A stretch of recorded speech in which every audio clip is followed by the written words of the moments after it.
Mayor, Mayor, it's 5:30. I call to order and welcome you to the Middletown, Ohio regular City Council meeting for Tuesday, August 6, 2024. Please join me for a moment of meditation followed by the Pledge of Allegiance to the American flag. You will hear 3 taps of the gavel when it is time to stand. Please join me in a moment of meditation now.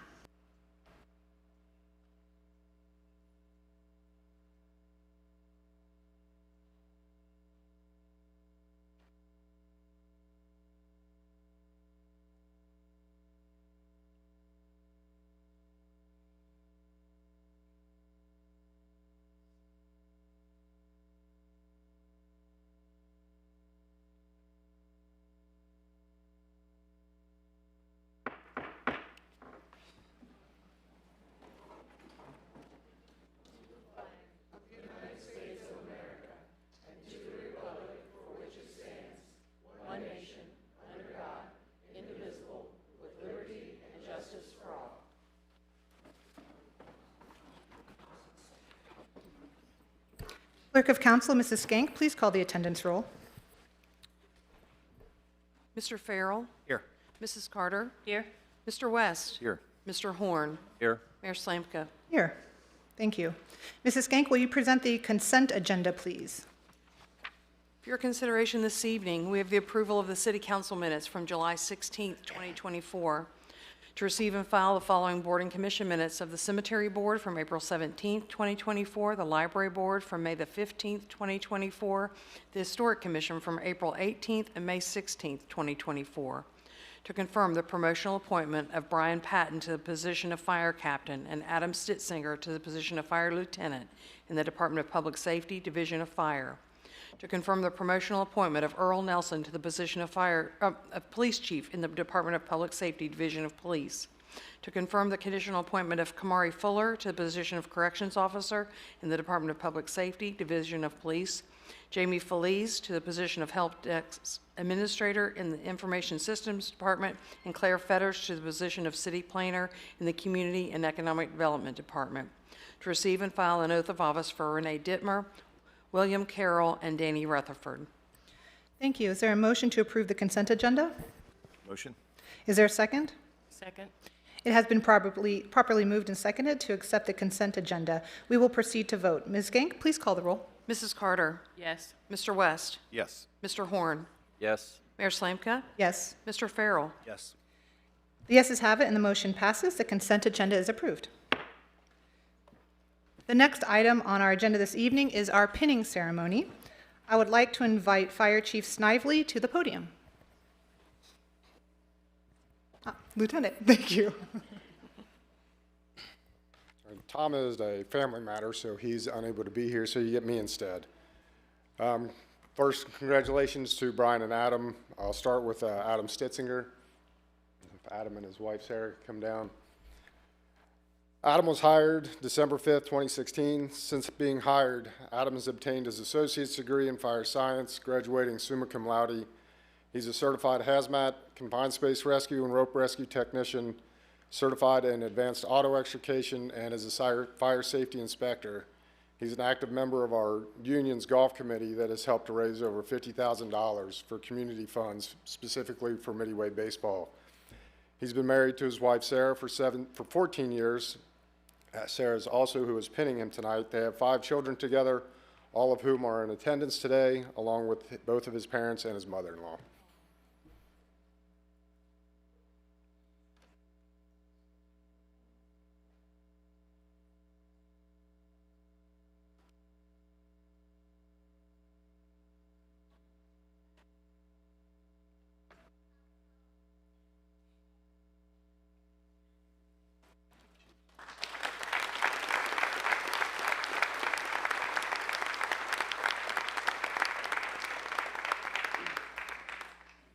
Now, Brian will come down.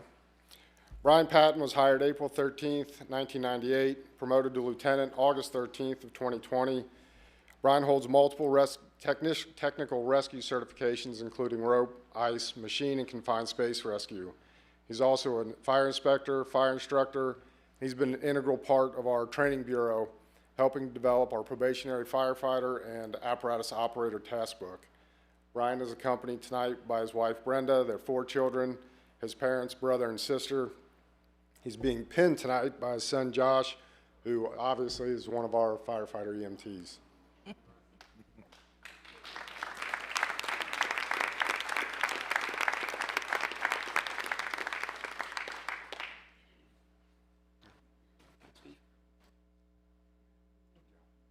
All right, thank you. Thank you.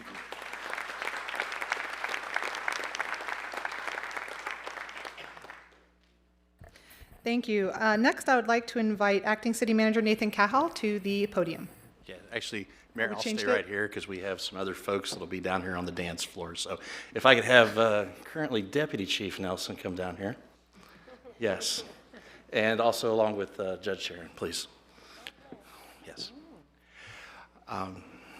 Thank you. On behalf of the City of Middletown, I would like to congratulate soon-to-be Police Chief Earl Nelson on his appointment to the position of Chief of Police. This appointment tonight is a result of years of hard work and dedication that Chief Nelson has exhibited throughout his tenure here with the City of Middletown. This appointment is earned and well-deserved. Chief Nelson is a native of Maysville, Kentucky. We actually had a little talk about that as to whether the Dairy Yum Yum in Ripley, Ohio or Aberdeen is better. We know the answer. But he joined our force as a patrol officer back in 2005 after obtaining both his bachelor's and his master's degree from Tiffin University. He was promoted in 2017 to sergeant, and one of his many assignments during that tenure as a sergeant is that he was the head of our detectives division and led all of our investigations, and also acted as the department's primary spokesperson to the media and to get out information to the general public. Now he will lead a division of nearly 80 officers and more than 100 total employees into a new era of public safety. So again, congratulations to now Chief Nelson on your appointment, and we look forward to everything that you will do to make Middletown a better place each and every day. And I'll turn it over to our honorable judge. Are you ready for this? Oh, and I'm sorry, your wife needs to come down here too, right? Yes. I forgot. Once we do this like 4 or 5 times, we'll get used to it. Yeah. Yeah.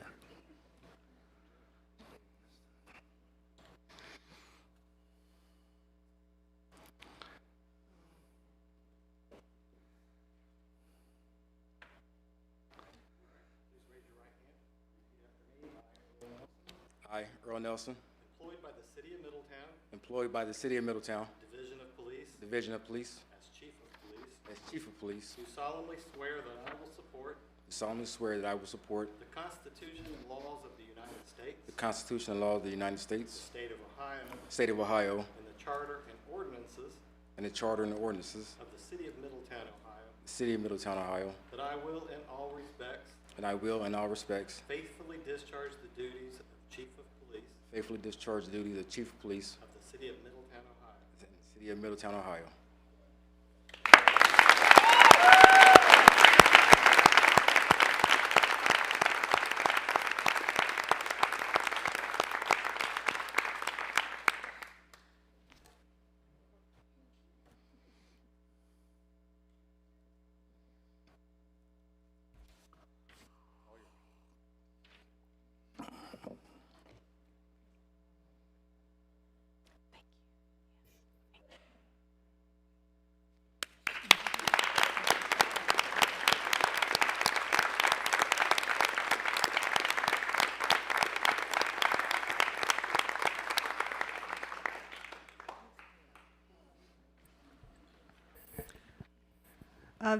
Thank you so much, and that was very moving, thank you. The next item on the agenda is our citizen comments. Please do read the bullet point numbers as our citizen comment guidelines on the screen behind us as it pertains to your presentations.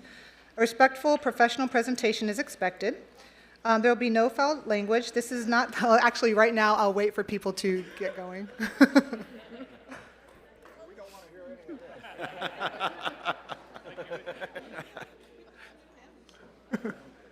We will take a moment.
Okay, we will commence with our citizen comments. So please do read the bullet points behind us as they, on the screen behind us as it pertains to your presentations.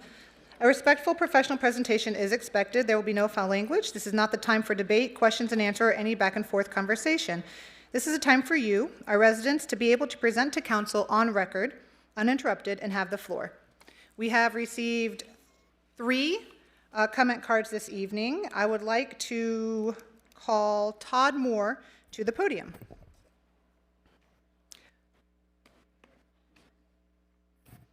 Please state your full name and Middletown residence or work address for the record. You will have 4 minutes of uninterrupted speech. Once the clock begins, then you can commence.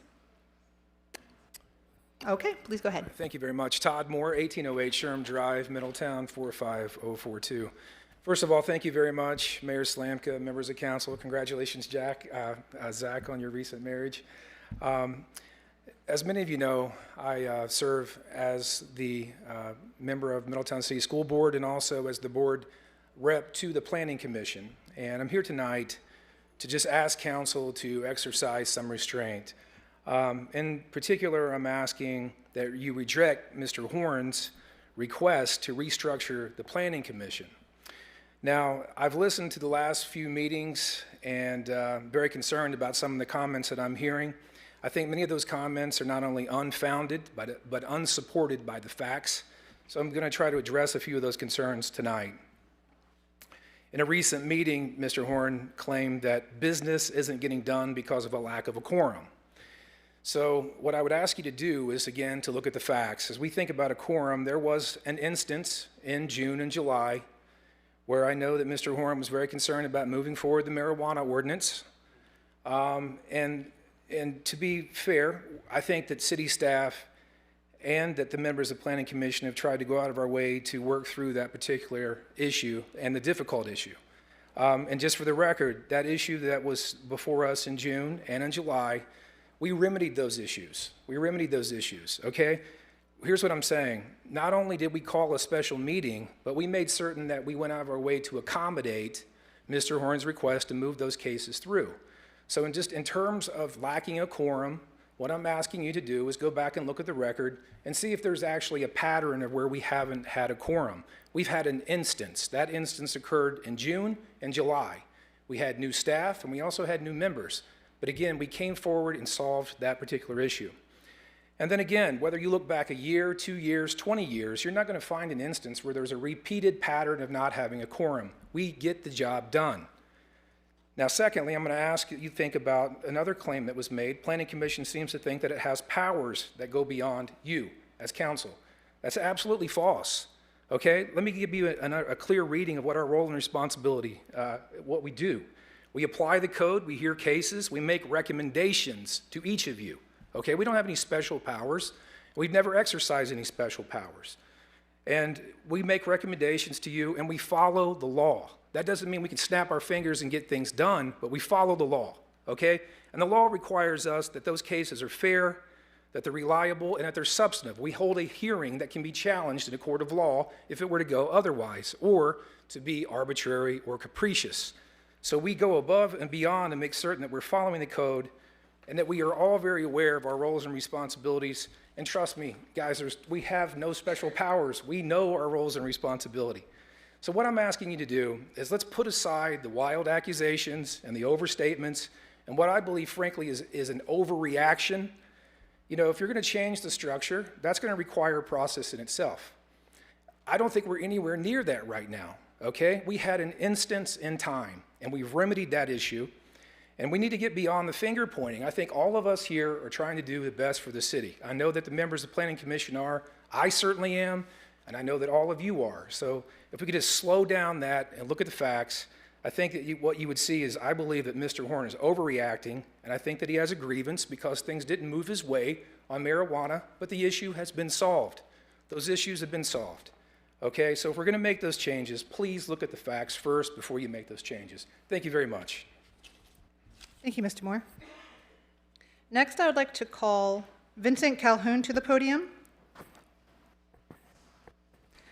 Please state your full name and Middletown residence or work address for the record. You will have 4 minutes of uninterrupted speech, and once the time is on the clock, we can begin. Please begin. Yeah, I'm Vincent Calhoun, 1106 14th Avenue, Middletown, Ohio. I've been dealing with the youth for 20 plus years, and like last year, I recently took over as president of the Middletown Youth Football and Cheer. I come today as a proposal to get porta potties and water fountains out there at Barnett's, if possible. We have over 200 kids out there on a daily basis, and that's why I'm here. Okay, did you have anything else to add? Not really, no. All right, well, thank you very much. Okay. Mayor, if I may, Mr. Calhoun, one of my neighbors has his granddaughter in cheer there, and he reached out to me as well, so we've been speaking with city staff because he was kind of describing to me the problems out there, and I said, I think we can get something resolved. We have girls out there, and I mean, the guys, they can go behind the car, but I mean, we got girls out there, you know, and they need somewhere to go, so. Yeah. Thank you, Mr. Calhoun. I think this is something we can bring up in new business. Thank you so much. Thank you. Actually, Mayor, I can nip that in the bud right now, just for everyone's edification. Been playing phone tag with the school's business manager, but I and the superintendent have talked about it, and we should have a solution here in a few days. At least on the porta potties. The water fountain may be a different story, but we're getting there. So that's something that maybe we can also just touch base on again during new business, so you can give us a little bit more of an update and maybe ask some questions with all of council and see where it's going to be going. We're going to have 2 porta potties out there. Anything else? Schools. There's our update, yeah. Okay. We'll talk about the water fountains then. All right, thank you very much. And the last comment card this evening is from Scotty Robertson. I'd like to call him to the stand. Please state your full name and Middletown residence or work address for the record. You will have 4 minutes of uninterrupted speech once the clock is reset. Sure. Scotty Robertson, 608 6th Avenue, Middletown, of course. I am here tonight representing the Middletown Area Ministerial Alliance on 3 matters. We first of all want to give a very public congratulations to our Vice Mayor, Mr. Farrell, on his wedding, and wish him all the best. Our prayers are with you as you begin your life with your bride. Secondly, we want to express our strong support in what our acting city manager will be presenting as far as expansion of the Robert Sonny Hill Community Center.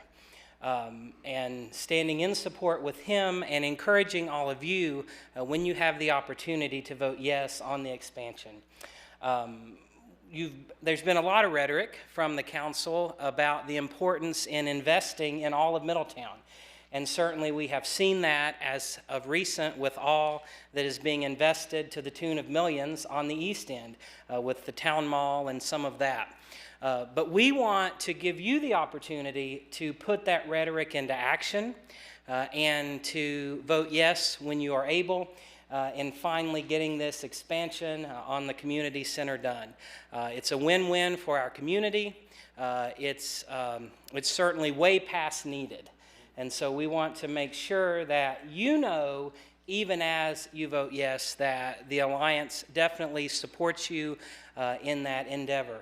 And then finally, we want to say congratulations to now Chief Earl Nelson on his appointment to police chief. I'm sure all of you know what a historic appointment that is, and I just want to say thank you for having the courage, but also thank you for looking at a person that was well qualified and appointing him to that position. We thank you and support you for that as well.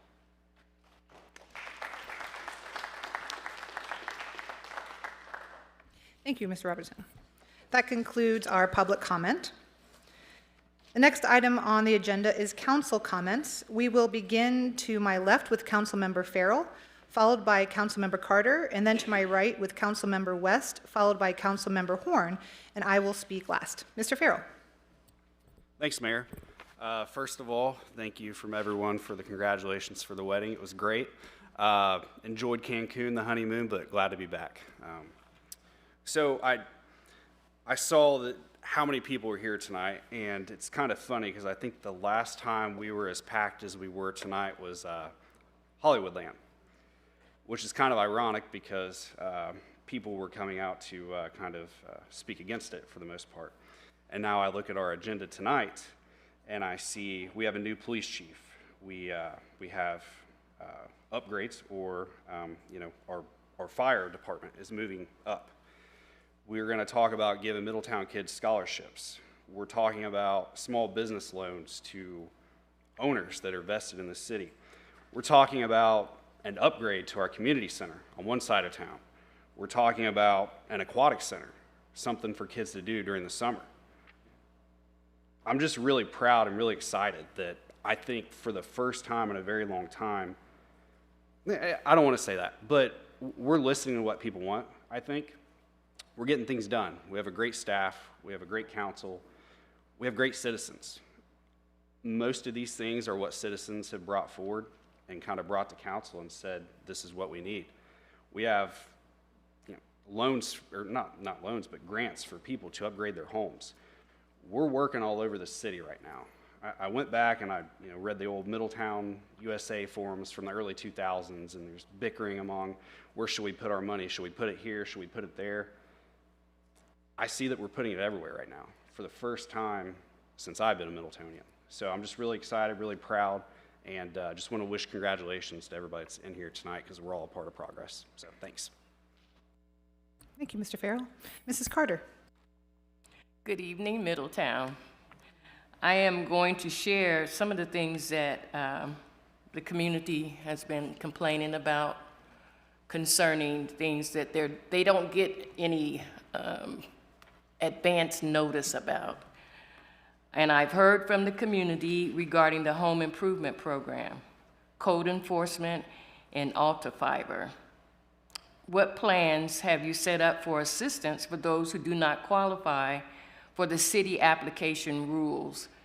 The city gave out applications for the first round of home improvement, and I was told you could use the same application, and when the people that I gave the applications to took them downtown, they said, no, you can't use them. So we got to get on the same page regarding everything. We can't have the city saying one thing, employees saying another, council saying another thing. I know we had good intentions when we offered this home improvement program, and I'm not sure what the plans are myself, because we're going out to people's homes and we're giving them citations, but we're not giving them funds to help fix up their property. And a lot of the people cannot. They cannot fix their property. They cannot paint their garages. They cannot paint their houses. And they're having difficulties. And this is our city. We're here for the people. We're not here to punish. We're here to help. So we as the city will have to get together and ask when you put out something, check with council first. Let the council and the community involved to know what's needed. If it was up to me, I'd give everybody money because there's a lot of dilapidated homes that people are living in, and we could help them. I'm not sure what the plans are right now, where we're going from here, but I do know that the next time that we put out anything like this, we will be well prepared. We need to listen and hear the community. The community put us here, and so we need to hear what they have to say, not just go and run off on our own, or listen to just 3 or 4 people. This is a city, and we all need to be involved. Mayor? Thank you, Mrs. Carter. Mr. West. Yeah, thank you, Mayor. I'd like to thank everyone for excusing my absence the last meeting. I was on a charity event with my daughter, father-daughter trip for an organization called the Shield Ohio, and I saw them at National Night Out, and I'd like to thank Middletown Police for throwing another great event. It was about 2,000 degrees out, but there were thousands of people everywhere. And special thank you to the Kona Ice Truck for giving out free shaved ice, as it literally saved my life. With that said, though, I think both Zach and Jennifer brought up some good points. Tonight's agenda is a reflection of many months of hard work by city staff and council and community partners. And so we're starting to see a lot of positive changes. So I'd like to thank everybody for that. The homeowner repair program, good intentions. We've got some bugs to work out, but you know, you have to do it several times, is my belief, to get it down right. Other than that, I'd like to congratulate all the folks that got promotions tonight, especially Chief Nelson. Being on the chief selection board was extremely difficult. There's a lot of talent in this building. And so I'd like to congratulate him. It was a very difficult decision. When you run for public office, you never think that you're going to be involved in some of those pieces, but it was an honor and a privilege to interview everybody. Other than that, I would like to thank Pastor Scotty for bringing up Sunny Hill. Sunny Hill is something we've all taken very seriously, as well as all the neighborhoods in this community. It's exciting to see that we're moving forward on that. I know there's a lot of legwork that goes into it before we can put some shovels in the ground. But that's one thing I've always said, and I'll always say, is we need to invest in our youth first and foremost. Thank you. That's all I have. Thank you, Mr. West. Mr. Horn. Good evening, everyone. I have I actually had one thing, but now I have 2 things. First thing is I noticed that they had a top 10 cities on the news, and there's a city south of us that was in the top 10, actually number 5. But that wasn't what I want to talk about. I want to talk about the requirements and some things we can kind of think about. So there was 5 requirements to be a top 10 city in the United States. The first one was health and wellness, education, resources for aging adults, strong sense of community, and financial health. These are all things that we can participate in as a council, as the city manager and his team, and even as citizens. But something that we all need to think about. We need to know about the health and wellness of our city and our citizens, from the young to the very old. Our education system. The city that actually is to the south of us, they have an education system that people will bid to rent homes, let alone to buy homes. So that just shows the importance of an education system to bring citizens here. Resources for aging adults. We have an aging community here that we need to make sure that we're taking care of, be it through health, through housing, through activities. And we are doing what we can. And you're going to see more things happen in the fall, more activities for our seniors. Strong sense of community. We saw it tonight. The house was packed for a good reason. We have people who are investing their lives here and risking their lives. People who are coming to your rescue, who are going into a burning building on purpose, who is there to make your life safe. And we see people that are doing this and staying in our community and moving on, which is amazing. And we can also have that strong sense of community by just working on our community, volunteering, by being here or being on a board. And then the financial health, that's just where we're at. And the city manager can tell us where we're at in the future on that. So that was that. To follow up what Jennifer said about citizens, we are here to serve citizens, business leaders, and developers. And our planning commission currently, and in the past, it's not the members, it's somewhat of the commission.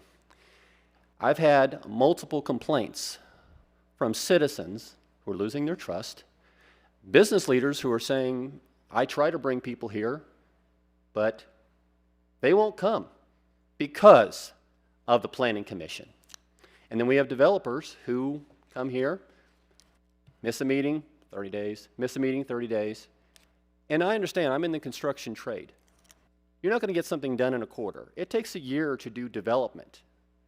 Even if it is pushed through the ordinances, through the master plan, through the proper channels, you have drawings that have to be reviewed. You have to have everything laid out, and then working with the city. But I'm here for the citizens, for the business leaders, and for the developers. And at times, our law director has said that we need to review the ordinances. We need to see what makes sense for this century. Yes, we're in a new century, 25 years into it. And maybe the current ordinance that was written by city council needs to be adjusted so it can help our citizens, our business leaders, our developers. Because here's the thing, I do not want the Planning Commission dissolved, because if it's dissolved, this meeting becomes 4 hours, because the public hearings have to come through here. We established that commission to help us, so they can give us recommendations, so they can go through the ordinances. When we have a new city planner, that person will help them and guide them. That is the purpose of this. That commission is very important, and we're asking these citizens for the low, low price of free to be volunteers, to show up once a month, and to do what we're asking them to do, to represent us, to take care of our citizens, to take care of our business leaders, and to take care of developers who are wanting to come into our city and make Middletown a better place to live. To you, Mayor. Thank you, Mr. Horn. I have several comments this evening. First, I would like to take this opportunity to thank Mr. Paul Lawley for his tenure with the City of Middletown, certainly for his time in the fire department, including fire chief, but also for taking the position of city manager when we needed him so much. I celebrate Mr. Lawley and wish him and his family joy in this next chapter of his life. I would also like to take this opportunity to welcome and thank Mr. Nathan Cowhall, one of the city's assistant city managers, for accepting the role of acting city manager on behalf of the City of Middletown while we search for a new city manager. Mr. Cowhall and the rest of upper staff are an excellent team, and I have great confidence in them. I would also like to join in the rest of council in congratulating our new, everybody who was pinned today, new fire lieutenant, new fire captain this evening, and of course our new chief of police, Earl Nelson. I love our Midpoint Library here in Middletown. That's where I actually first met then Officer Nelson years ago. He used to spend his Tuesday nights at the library, so I just see him all the time and chit chat, and I really grew to enjoy our communications. I thank our firefighters, police officers, and both deputy chiefs who work in Tipton for their love for this city. Middletown is fortunate to have such wonderful talent and heart right here. On Friday, July 19th was the Ohio Challenge held at Smith Park. It was a lovely event, and I would like to especially thank both Start Skydiving for the beautiful protected jump they provided, and Cohen for the incredible drone display. It was an evening to remember, and I know my husband and I talked about how beautiful the evening was for days afterward. On Tuesday, July 23rd, CBI, or our Community Building Institute of Middletown, celebrated the success of the RISE Secondary Summer Leadership Academy at the Community Room in Middletown High School. This event marked the culmination of a summer dedicated to career exploration and personal development for 15 outstanding upperclassmen. The RISE Secondary Summer Leadership Academy, in partnership with Envisions Partnerships and Catalyst Training, has provided students aged 16 through 18 with a comprehensive program following the Ohio Means Jobs job readiness requirements for post-secondary education and leadership roles.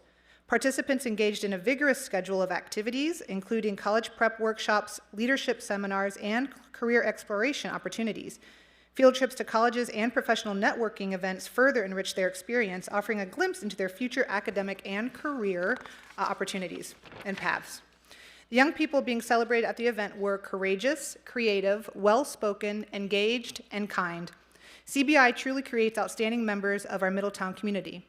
If you or someone you know is interested in this program, please contact Dr. Anisha Daniels at Anisha, that's A-N-I-S-H-A, at cbimiddletown.org, or visit their website at cbimiddletown.org.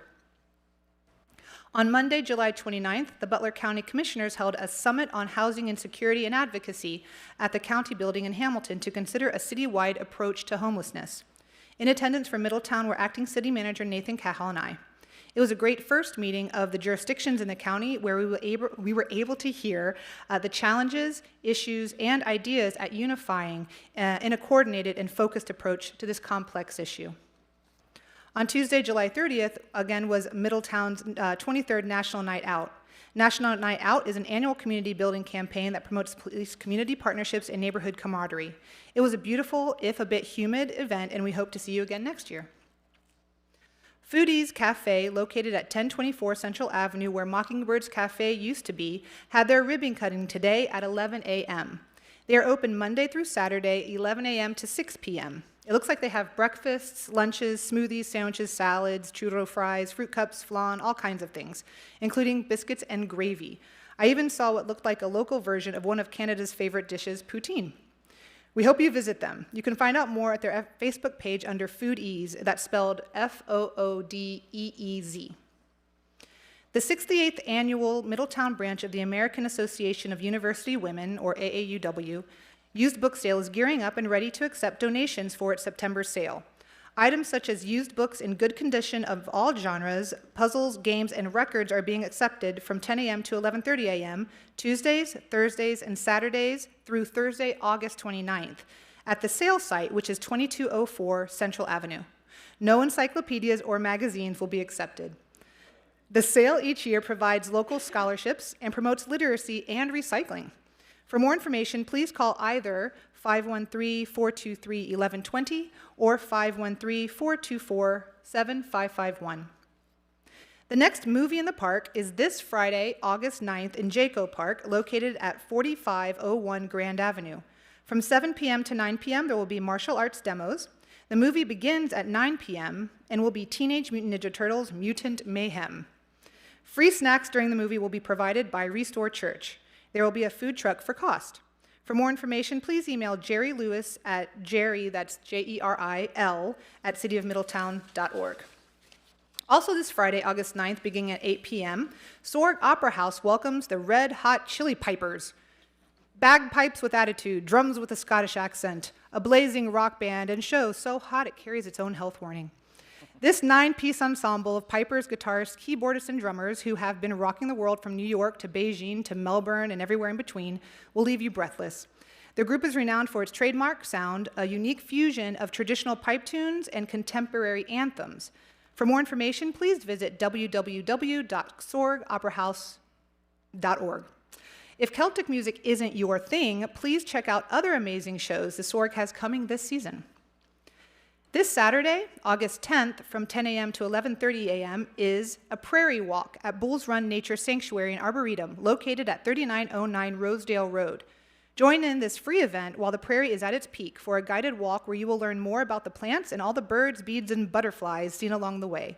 The Sanctuary in Arboretum encourages participants to wear long slacks for the prairie walk and to bring your preferred bug spray.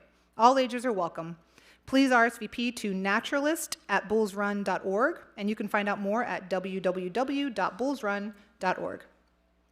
This coming Sunday, August 11th, from 10 a.m. to 1 p.m., C Troop 2, 2nd 107th Cavalry will be hosting an open house event at the Middletown Armory, located at 2002 South Main Street in Middletown, in order to introduce themselves into the community. There will be an opportunity to get hands-on with tons of equipment used for reconnaissance operations and speak with members of the organization about their experience serving in the Ohio Army National Guard. The open house will include touch-a-truck, pugil sticks, food trucks, and a static display of Army equipment. For more information, please email Spencer Schnell at spencer.w.schnell.mil@army.mil or call 614-336-6985. New Ales Brewing Company, located at 1330 Manchester Avenue, will be hosting a True Crimes Trivia Night next Thursday, August 15th from 6:30 p.m. to 9:15 p.m. For more information, please visit www.newalesbrewing.com. Next Friday, August 16th, is a Food Truck Friday, back-to-school theme. Please join in at Sunset Park, located at 2698 Milton Road, from 5 p.m. to 9 p.m., and embark on a culinary adventure that tantalizes the taste buds while enjoying live music. It's not just a great meal, but also a great social event in one of Middletown's most beautiful parks. There will also be a school supply and swag giveaway and a fire department water fight. For more information, please email Jerry Lewis at jerryl@cityofmiddletown.org. Saturday, August 17th, is our second Walk with the Doc, hosted by the City of Middletown Health Department in partnership with Middletown Connect, Hospice of Middletown, and the Middletown Community Foundation. This program was initiated in Columbus, Ohio in April of 2005 and has since spread worldwide. These walking groups offer a safe, enjoyable, and free way to get some steps in, learn about health, and make new friends. The program partners with local doctors to spend a few minutes with participants to discuss a health topic, followed by a walk in the community and engaging conversations.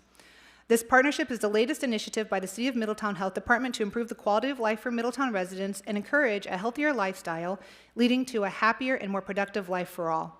This international program will take place every third Saturday of the month, beginning at 9 a.m. The location for Middletown's Walk with a Doc is Rosa Parks School, located at 1210 Verity Parkway. We hope you can join. Also, please join in on Sunday, August 18th for Middletown's Farmers Market, located at the bus depot downtown from 10 a.m. to 2 p.m. Every first and third Sunday of the month from June through September, this bustling marketplace comes alive with fresh produce, artisanal goods, and a kaleidoscope of local flavors and artists. For more information, please email Jerry Lewis at jerryl@cityofmiddletown.org. Save the date for Middletown's Hops in the Hangar, taking place on Saturday, August 24th at Hook Field, Middletown's regional airport, located at 1701 Runway. Gathering a blend of craft beer fans and aviation enthusiasts in an airplane hangar, the 21 and over Hops in the Hangar is the epic craft beer event in the tri-state area. They will feature a wide selection of beer from breweries big and small and showcase a variety of aircraft, historic, vintage, and modern. There will be tethered hot air balloon rides, and the professional skydivers jumping overhead will create an experience few will forget. The evening will be packed with beers, planes, food trucks, music, a beautiful sunset, a spectacular pyrotechnic jump by Team Fast Tracks, and more. Tickets are on sale now. For more information, please visit hopsinthehangar.com. The City of Middletown has openings on our Historic Commission and our Airport Commission, and we are asking for applications. If interested, please see the application and board requirements at the city website, which is cityofmiddletown.org. Also, just as a reminder, the City of Middletown accepts applications for our boards and commissions throughout the year. So if there is something that you have an interest in and you wish to give back to your city in this way, please do submit your application. Again, you can find out more at cityofmiddletown.org. And lastly, and as always, there are many ways to get involved with your community and give back. Join a board or committee, run for office, apply for a job with the city, volunteer at the hospital, pick up trash in your neighborhood or park, plant a garden in your yard, find joy and satisfaction for a job well done in whatever work you do, smile at a neighbor, just have a positive attitude, and give. Find something that you can do regularly and give back. We are all connected and we are all in this together. The care of our city is an adventure in which we all get to share. That is it for me tonight, and this concludes council comments. The next item on the agenda is the city manager's report. Acting City Manager, Mr. Cowhall, you have the floor. Thank you, Mayor, members of council. I have a few visitors here tonight to give a couple quick updates. We'll start tonight with Tyler Roberts of the Greater Miami Valley YMCA to give a quick little update on the aquatic project here on the East End. Well, we, on behalf of the YMCA, thank you guys so much for letting us have some time to give you guys an update on the Aquatic Center. So since the last time that we spoke, we were able to enter into an agreement with the city and finalize a contract for the building of the Aquatic Center.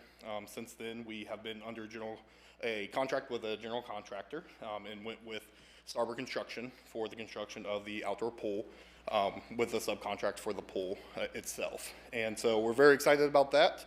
The last bid that we had was in December. And so we went under contract with the city in June. Since then, that cost for that pool did increase significantly to the tune of about $600,000 in increase. So the Y is very committed to finding funding sources for that, because one of the biggest things that we wanted to keep it was the integrity of the pool. So the scale and the scope of the pool, we didn't want to reduce. So we are going to be trying to find some funding sources for that to keep that scope of the pool where it is and continue. And one of the great things that we feel very positive about is we are still set for an opening in 2025 as for the 2025 season. So things are progressing. We're hoping to continue to get in front of you guys, update you guys as things progress through the construction process, keep you guys updated, and keep the city updated as well. Thank you. Did any council members have any questions?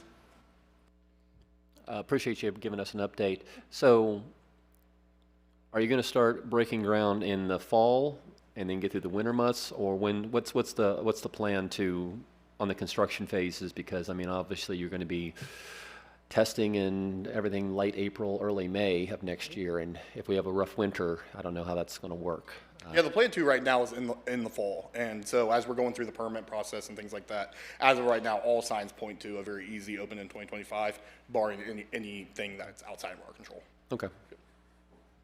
Any other questions or comments from council? All right, thank you so much. Thank you.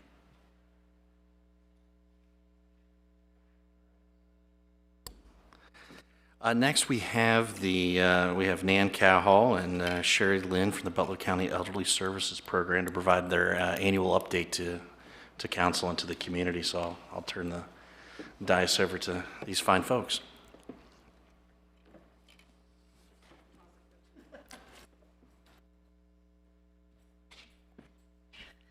Mayor Slamka, Acting City Manager Cahall, council members, and caring citizens attending this evening. Thank you for your time today. My name is Sherry Lind, and I'm a member of the Butler County Elderly Services Program Board. I'm here to share an update on the Elderly Services Program, which is funded by the taxpayers of Butler County. The program helps older adults in our county access basic services to assist them with remaining independent in their homes while providing peace of mind for family caregivers who need to work or tend to other responsibilities. In 2023, ESP provided in-home supportive services to 996 older adults here in the city of Middletown. To give you an example of what we do, I'd like to share a story from our most recent annual report. Lemuel is an older adult who lives alone. He was a truck driver until an accident left him confined to a wheelchair. This change had a devastating impact on Lemuel's life. His bills piled up, and so did the clutter in his apartment. He found himself cut off from the outside world and his family. He was experiencing food insecurity. Things began to look up for Lemuel when he connected with ESP. His care manager arranged to have his home cleaned and decluttered and provided him with some special cleaning tools to make it easier for him to maintain things on his own. A home care aide now visits a few times a week to help him stay on top of things and to help with the laundry. To assist him with food insecurity, ESP began providing him with home-delivered meals. Lemuel tells us the biggest benefit is the ability to have his grandchildren visit him in his home. He declares that's worth living for. ESP was created for people like Lemuel, older adults who, without help, would be forced to move to a nursing home, losing their independence, privacy, and connection to home and community. And for those who are dependent on Medicaid in the nursing home, the cost of their care is much higher for taxpayers. It costs about $384 a month to provide in-home care through the Elderly Services Program, compared to more than $6,000 a month for care in a Medicaid nursing home. This makes ESP both compassionate and cost-effective. Eligibility for the program begins at 60 for eligible individuals who may need help with basic daily activities that you or I may take for granted. Things like getting dressed, bathing, cooking, and/or getting to a doctor's appointment. Last year, the program helped more than 4,200 Butler County older adults remain independent in their homes. ESP is truly a community partnership, as it is a program run by the Council on Aging via a contract with the Butler County Commissioners. Local contracted service providers supply the oversight, care, and supportive services that our clients need. Our clients have an important role to play in this partnership. Some of them, depending on their resources, have a co-payment for the services provided. These co-payments help the program to stretch its funding and serve more people. Finally, our taxpayers and voters play an important role in this partnership. In fact, without their support, ESP would not exist. 90% of the program's funding comes from the Butler County Senior Services Tax Levy, which was first approved by the voters in 1996. Our current levy was renewed in 2020 by a record margin of 77%. It is a 1.3 mil levy that costs property owners about $40 per $100,000 of property value. This levy makes up a small portion of the property owner's tax bill, just 1 to 2%. The current levy will expire at the end of 2025 and must be approved again by voters in order for the programs to continue. It has been 19 years since the last increase in the senior services levy. Our administrators work hard to ensure that the tax dollars are used effectively and efficiently as possible. In fact, several recent innovations are helping the program save money and serve more people. For example, ESP can fast-track services for older adults who need short-term care after being discharged from hospital or rehab facilities, thus ensuring they have essential care in place for home recovery. A new professional laundry service using local companies is taking the pressure off of home health agencies that previously have provided the service and saving money by using commercial laundry services. Using the gig economy model, clients can now use an app to hire their own home care workers and set up a schedule that meets their needs. I've shared a lot of information about this important program, and I hope you'll take the time to look at the BCESP annual report. It provides more information about who we are and who we serve, and the impact on our community and the county. We are grateful for the strong support Middletown has shown us. Thank you so much for your time. And I want to thank Mr. Horn for bringing up the senior citizens issue on the Best Cities agenda. I'm happy to take your questions if there are any. Council, any questions or comments? All right, well, thank you so much. Thank you very much. Mr. Cahill, back to you. Thank you, Your Honor. Before we get to kind of an update on the community center, just wanted to share with council a couple updates, things that obviously we'll be seeing on your folks' agenda and your docket here in the next coming weeks and months. Number one is, staff is, we're waist deep in the 2025 budget planning process. We are on schedule, and in taking into account the guidance that City Council provided to staff early this year in our work session, we're trying to tailor a budget that reflects your investment priorities in the community, and we're happy to share that here in the very near future. In terms of our home improvement program, grant program, wanted to give council a little bit more of an update and the general public as well. So we're into round 2 of our home improvement grant program. The first round was on a 100% reimbursement basis. As council will remember, we have spent out to date around $50,000 with another $39,000 for a total of almost $90,000 on that first round that's either spent or encumbered, and it will be worked out here before the end of the year, hopefully. This round 2 that was put together, on the fly, trying to be as nimble as we can, but we're not perfect. We received, in 1 week, 168 applications. The total request of those 168 applications was just under $1.2 million in terms of home improvement construction costs as the request. Our staff, and I want to give kudos to our Community and Economic Development Department staff that worked diligently all the last couple weeks on this program, helping our applicants, helping our homeowners. Right now, we have about $600,000 left on council's original ARPA appropriation that can go towards these projects. That means that, all being said, we will be able to recommend award to around 75 applicants as projects, depending upon how much they're asking in terms of, the full 8,500 or a little less. So probably somewhere between 75 and 80 at the end of the day. There have been just, we followed the guidelines provided for the program. We are still under review. And so where we are with next steps is that we are in the process now of the ones that are clearly, ready to be awarded. Our staff is going out, taking before pictures, just making all, pre-project documentation, and then working with those homeowners to finalize all the paperwork and the like. We do have about 25 applications that needed more review by our internal review committee on this program. 12 of those that were under review were ultimately rejected after it was kind of determined that they were not owner occupied. They were for rent or being applied on behalf of either a tenant or the landlord, which was not within our program parameters. And we're working with a handful of other applicants that just need to give us a little bit of missing information, whether it's some deed information or a W-9 or the like, but we are taking these on a first come, first served basis as they qualify. So we will be in the process of formally awarding probably around 75 to 80 applications here, probably in the next week or so is what we're endeavoring to do.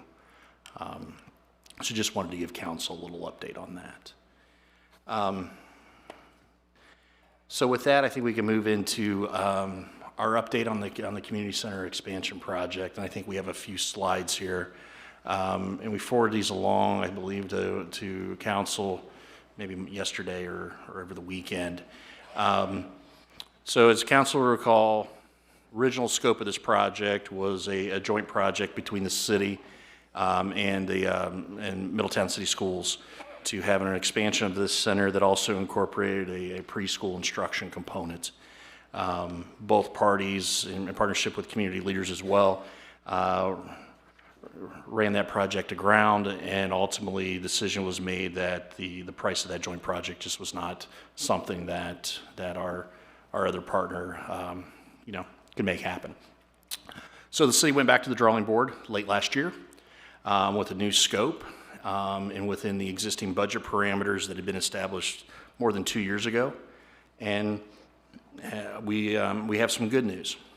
The good news tonight is that if you take the previous earmark commitment of council at $2.1 million of ARPA dollars, include the generous ARPA allocation for this project from the Butler County Commissioners, along with some state capital dollars that were awarded in a previous fiscal year, we have a hard budget of $5.9 million. Now, we have some sunk costs that have occurred just because we've had to redesign a building now twice. So, we have that, but that's more of a sunk cost when you're looking at this situation.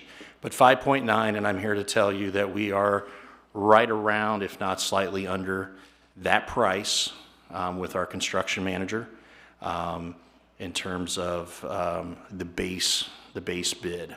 So as we go through these slides, just to explain to council, what we did is that we had a bidding process with all of our subcontractors and our construction manager, and then we had what was called the base bid. This is the bare necessities. We got to have 4 wheels and a steering wheel and some brakes, on this car, and then we'll talk about the trim package and how nice the stereo is. So we also then included 5 ad alternates that we will go over. And with those estimated price tags. I want to, full disclosure to council, these numbers that were provided on this slide, on these slides tonight, I won't call them, they were slightly mushy in terms of we knew as our construction manager was clarifying scope with some of our subs, answering a few RFIs, that pricing would move slightly, but we are still within the same zip code of these numbers. So the base bid would include the construction along the, where you see actually that mural there on the building, and in addition, that would be closer to Verity.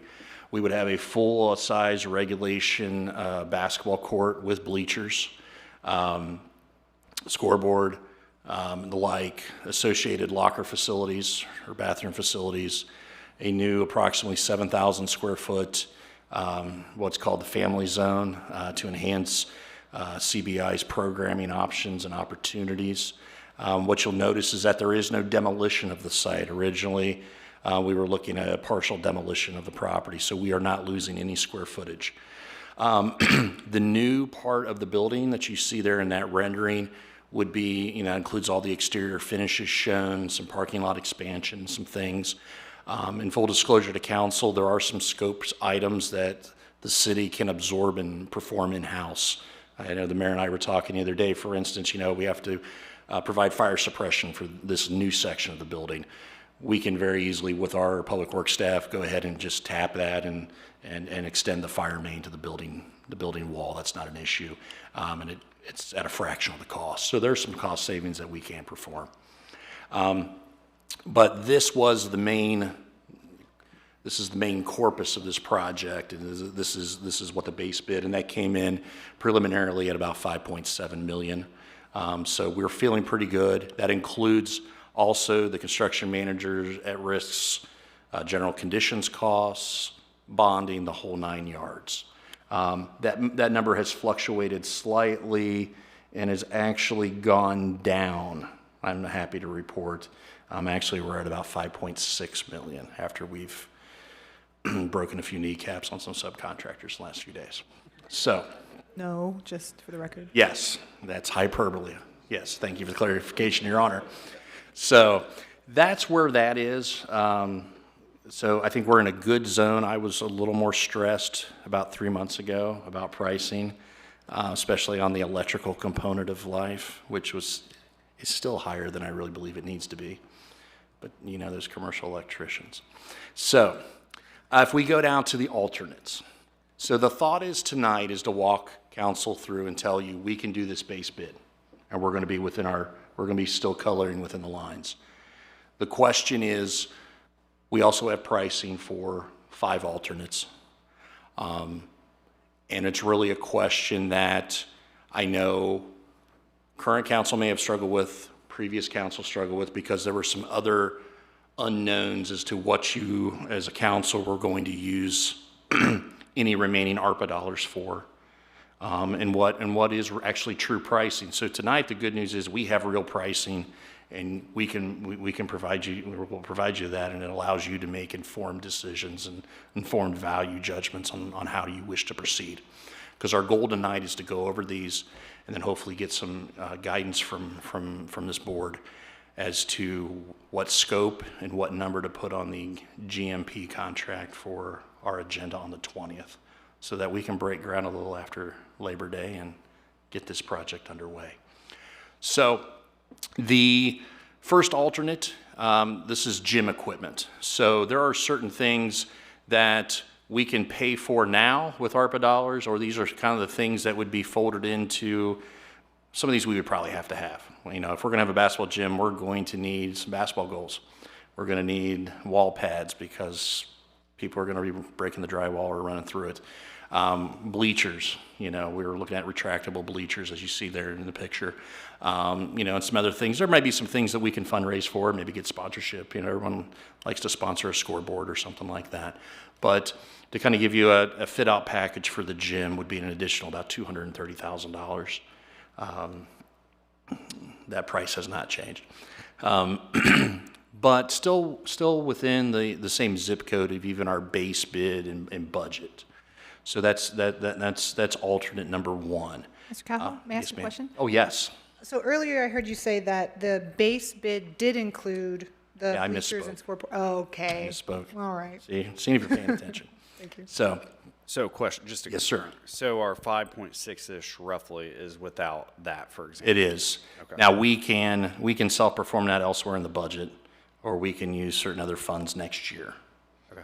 Yeah, because these are things we don't have to buy now. We can furnish those later, but, you know, we'll get better pricing today than we will tomorrow. Yeah. The second alternate that we added there was to look at the existing exterior of the community center. And I'm not gonna sugarcoat it, it needs some love. Yeah. This alternate would replace all the windows of the existing facility, new gutters and downspout replacement, maybe help some of the drainage around the building also. We'll be fixing up the roof with new flashing and a new drip edge, which has caused some building decay and some erosion around the facility as well. And then a complete new paint job that would match the new part of the addition. Obviously, you're going to be able to tell what's new and what's the older part of the facility, but this would potentially go a long way to kind of blur that to a certain extent. But it also represents, at the end of the day, the cost of some deferred maintenance at this facility that the city will have to address, whether it's today or tomorrow. So that's a $1.95.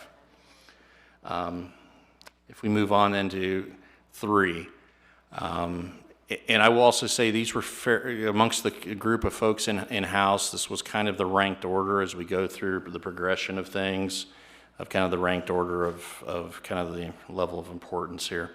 So our next one is renovations, and I know it's hard to see in that diagram, but this would be a renovation and fixing some issues in the existing public bathroom area that's kind of near the community room and the kitchenette that's there. It's attached to it.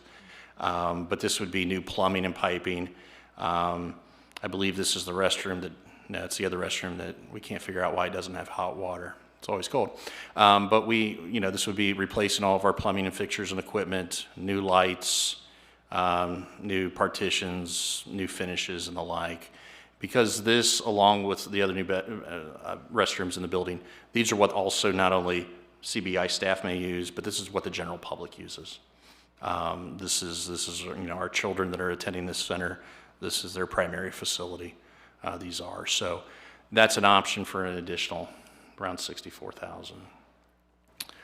Next, this would be the other bathroom, restroom facilities that are, I'll say it's more maybe on the staff end of the building or more towards the preschool Head Start area of the building. Now, just to clarify that's an optical illusion. That wall is actually not at like a 30-degree angle. It's just the angle of the picture that was taken, not to throw anybody off. But this would be the same. This actually, there'd be more plumbing work, I believe, in this end and this restroom than the other one because we have some issues there to tackle. And then finally, and this is the bigger price tag. And this is probably the one that's probably toughest and the hardest for, I know if I was in your shoes, is the toughest one to contemplate. And that is, while we're tearing up everything, we have an opportunity just to refresh and revitalize the entire interior of the existing part of the facility. And we thought it was right to at least give you folks some pricing so that you can think about things. But this would be all new finishes, so new flooring, new walls, new ceilings, overhead, squares, electrical improvements, and HVAC improvements. There are issues with the HVAC system in the existing part of the building. Actually, Verlina Stewart and I just had a conversation about that this afternoon, and that we are spending a decent amount of money on an annual basis, duct taping and WD-40 in our way through some existing parts. So this would go a long way to bring everything up to the same level of upgrade and improvement all at once. And I would go back to, you know, ultimately, council is the holder of the public purse, and this is a difficult decision. But we're at an opportunity to do the base bid, and we do have the ARPA funds, if you're so inclined, additional ARPA funds to touch the entire facility. And yes, some of it are upgrades, but in fairness, some of them is just addressing some deferred maintenance that we have, as a city, have not been able to keep up with over the years. With that, I'm here. We have Branstetter Carroll, somewhere in the audience over there. Yeah, that's Mr. Branstetter himself. They're our architect and engineer on the project. We also have Universal Construction. These are the guys that I told you are breaking kneecaps with the subs. But they are our construction manager at risk. So kind of remind council, this is a contractual arrangement where once we agree on scope, they agree on pricing, they bring what's called a guaranteed maximum price contract to you to vote on. That is all you will pay, unless something incredibly out of left field occurs, like we find that somehow, and nothing against Branstetter Carroll, the architect's plans are just way off, or there's something in the field that was attested to, and we say, hey, the geotech report's good, and we can put a foundation on, and then we find out it's swampland.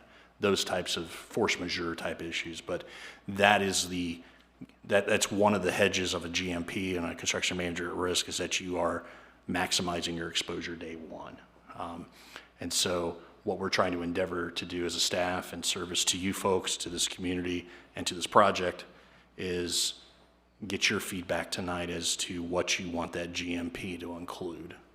And we can wrap it all up and paper it up for the 20th. Right.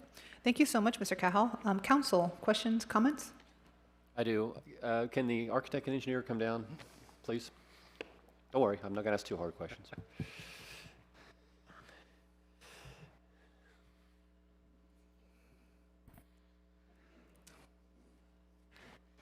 Oh, he's calling in reinforcements, I see. Yeah. Being prepared. Now, good evening. Electrician, that's why he was pointing that at me. Fair enough. So 2 questions, which I've not seen the specifications or anything like that, and I don't know the size of switchgear or any additions that you're adding to it. So one savings that when we did design build was we would propose using aluminum feeders versus copper feeders. Yes, you're going to use a little bit bigger of a conduit, you got bigger conductor, but that might be number 1.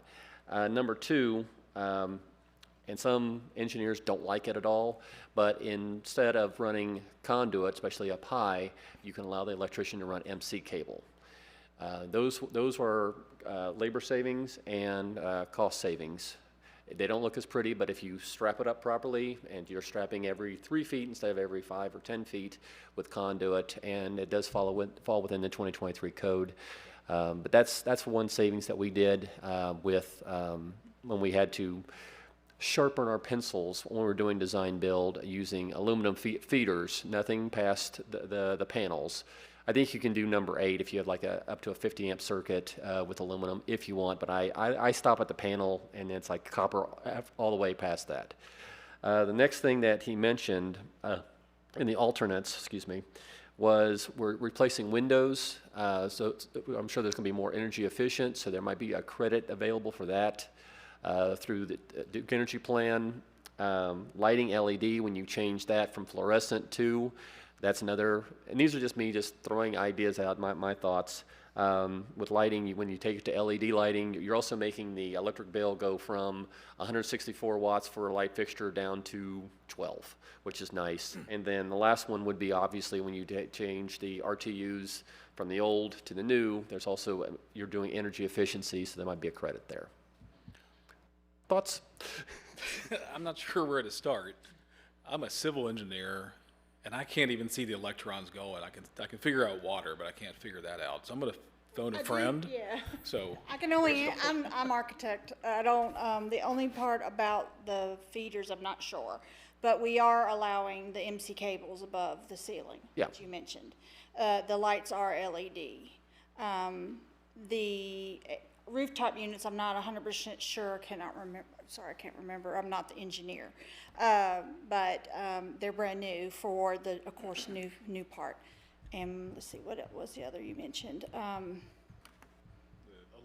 conduit.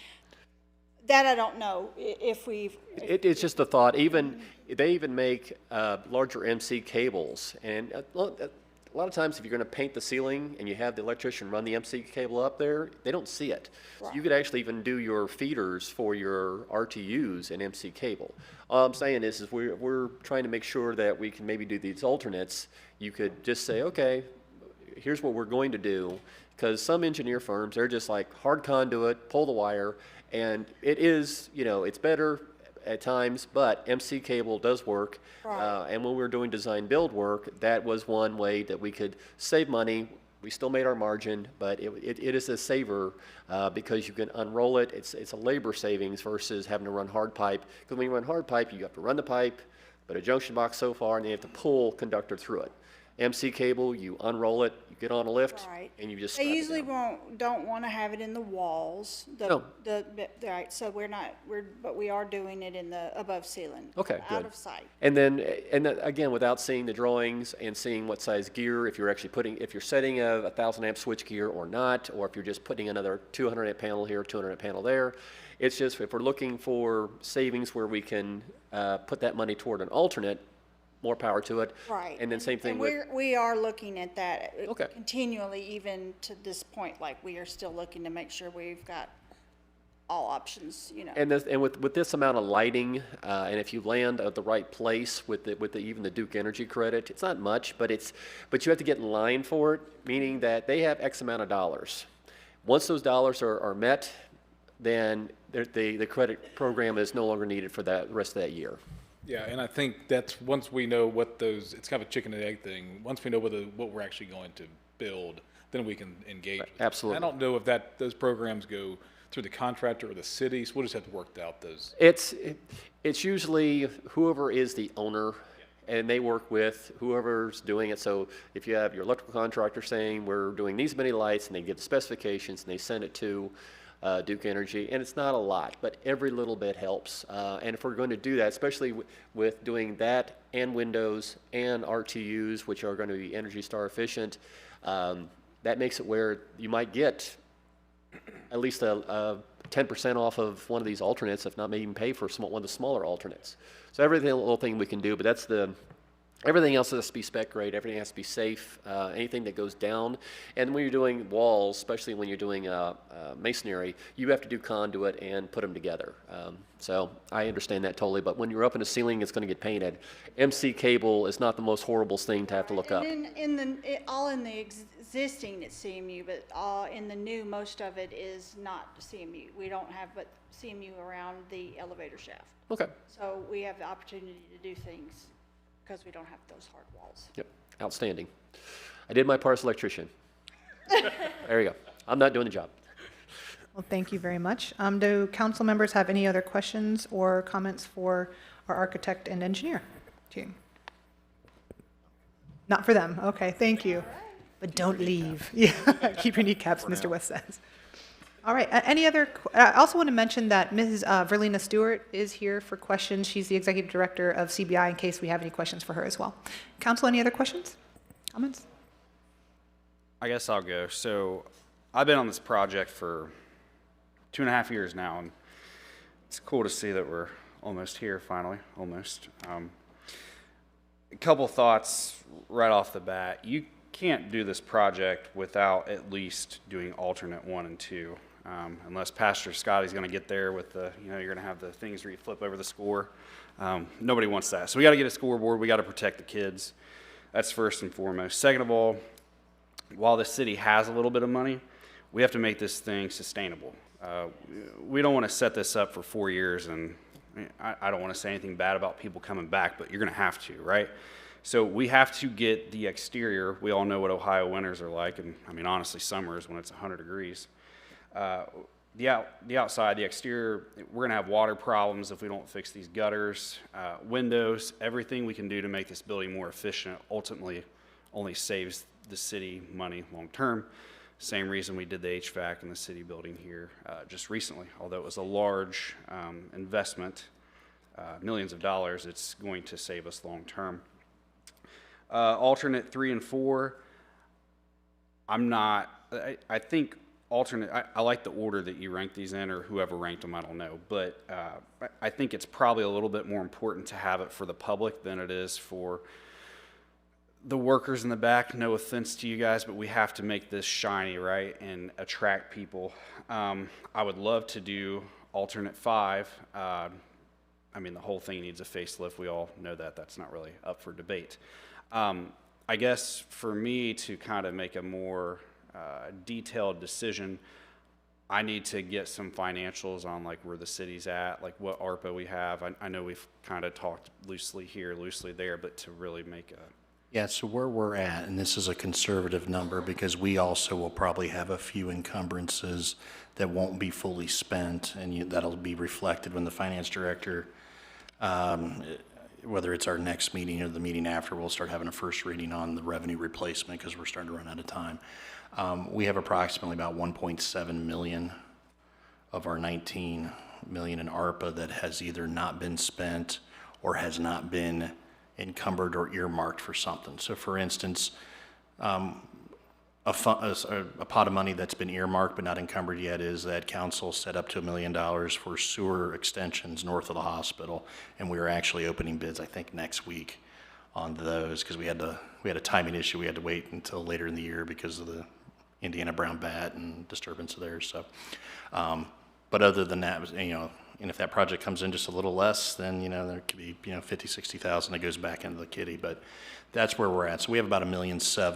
That is reflective of the 2.1 that's already been earmarked.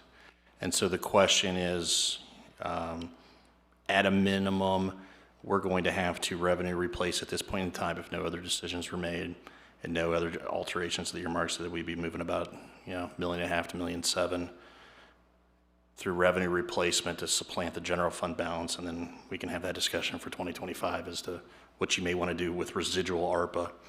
I think keep in mind where we're at is you can do everything that's up here, all alternates, for an extra $900,000 than what had been previously pledged. So Sure, and so I guess that kind of overlaps into, so earmarked, so technically the Aquatic Center, for example, is not earmarked through ARPA, so that would all come out of general fund, correct? no, it's coming out of ARPA. Okay. Yeah, and that's encumbered, and Okay. Tyler, I think, was kind enough to give me an invoice today too before he came, so we have a big boy check to write. And then, so this is the most difficult part of our job, right? It is. Because we have, we've got another $600,000 in home repairs that people are asking for, and that's not the end of the list. Then we have another, like you said, $900,000 here. And then we have, Miami, with all due respect, coming and asking for $500,000 for our students. So it's difficult to sit up here and make these high-level decisions. It is, and just so people are aware, I mean, trust me, I would love to just write the check for all this and everybody moves on with life. Personally, for me to make a decision, like right now, I'm 100% for 1 and 2, and probably 3. I know we're not going to make this decision tonight, but it's going to have to come quickly. But if you could kind of get me like a spreadsheet of where we're at general fund, where our income taxes are coming in at, like that all plays into this. Like how much are we going to be able to afford to take out of the general fund? Even if this, right, is out of ARPA, it's kind of the same fund at this point. So that's what I need to make a decision. Yeah, this is a tough one, no doubt about it. So that's kind of my thoughts right off the bat. Yeah, I can kind of agree with Zach. I mean, there's a lot of investments that we're making, but I will say this, I'm glad you brought up the revenue replacement for, or the dollar amount, 1.5 to 1.7 that's coming in. This project here, a couple of years ago when it was first sort of conceived, I was really excited for it. I thought it would be a great opportunity, not only for the city, but for Middletown City Schools to go through a joint venture. We all know that it's no secret that here in this city, Literacy rates are horrendous. School attendance is horrendous. And so this place to me serves as an option, if not the only option, for many youth around town, especially in these communities close to this facility. So, I look at it. I look at it a little bit differently. I know we have the homeowner repair program. We have Miami here, and then I look at this as I want to do it all. I would like to see it all. I'm not going to put new tires on a car that has a blown motor. Again, I'm counting on some revenue replacement dollars coming in, from ARPA. But the few times that I've been in this place, I see what's going on, and I see the kids, whether they're in the game lab or they're running around or playing ball. And we know the place needs a facelift on the inside, the outside. The addition's going to be great. I'm just a little bit disappointed, not a little disappointed, but very disappointed that Middletown City Schools completely pulled out. I think it's a disservice to the populations that they're trying to educate. When we look at our youth, when we have these opportunities, we have to jump on them. This is what can change kids' lives. So I'm all for it. Kind of what Zach alluded to is we're making so many investments all over town pretty quickly, and so we do have to keep an eye on the ledger. But I don't want to go into this, put a nice addition on, do some alternates to make the outside look pretty, maybe a couple bathrooms look pretty, and then the rest of the place looks horrendous. And we all know it's just deferred maintenance, right? So is it easier to remodel 70% of your house or your whole house? I think we have to make it work. I think we have to include all 5. We have to make it work. I made a promise to people in this community, even when the schools backed out, even though they're about to get the biggest pay raise out of anybody in this community. Nobody forget that. Nobody forget that. When you look at your increased property taxes, most of that's going to the schools. And there are some other things that the schools are dropping the ball on as well. And we'll address those in some future meetings. But that's okay. We're here. We'll pick the ball up. I'm for all 5 of these because I believe in this. I believe in this place. I believe in the people that are involved in this place. I've seen it with my own 4 eyes, and I love it. And I think the other thing is too, we all lived in this city for so many years during the recession, post-recession. The steel industry was up and down. The city didn't have money to do a whole lot. And it was pretty depressing. And even I, about 10 or 11 years ago, thought about moving out.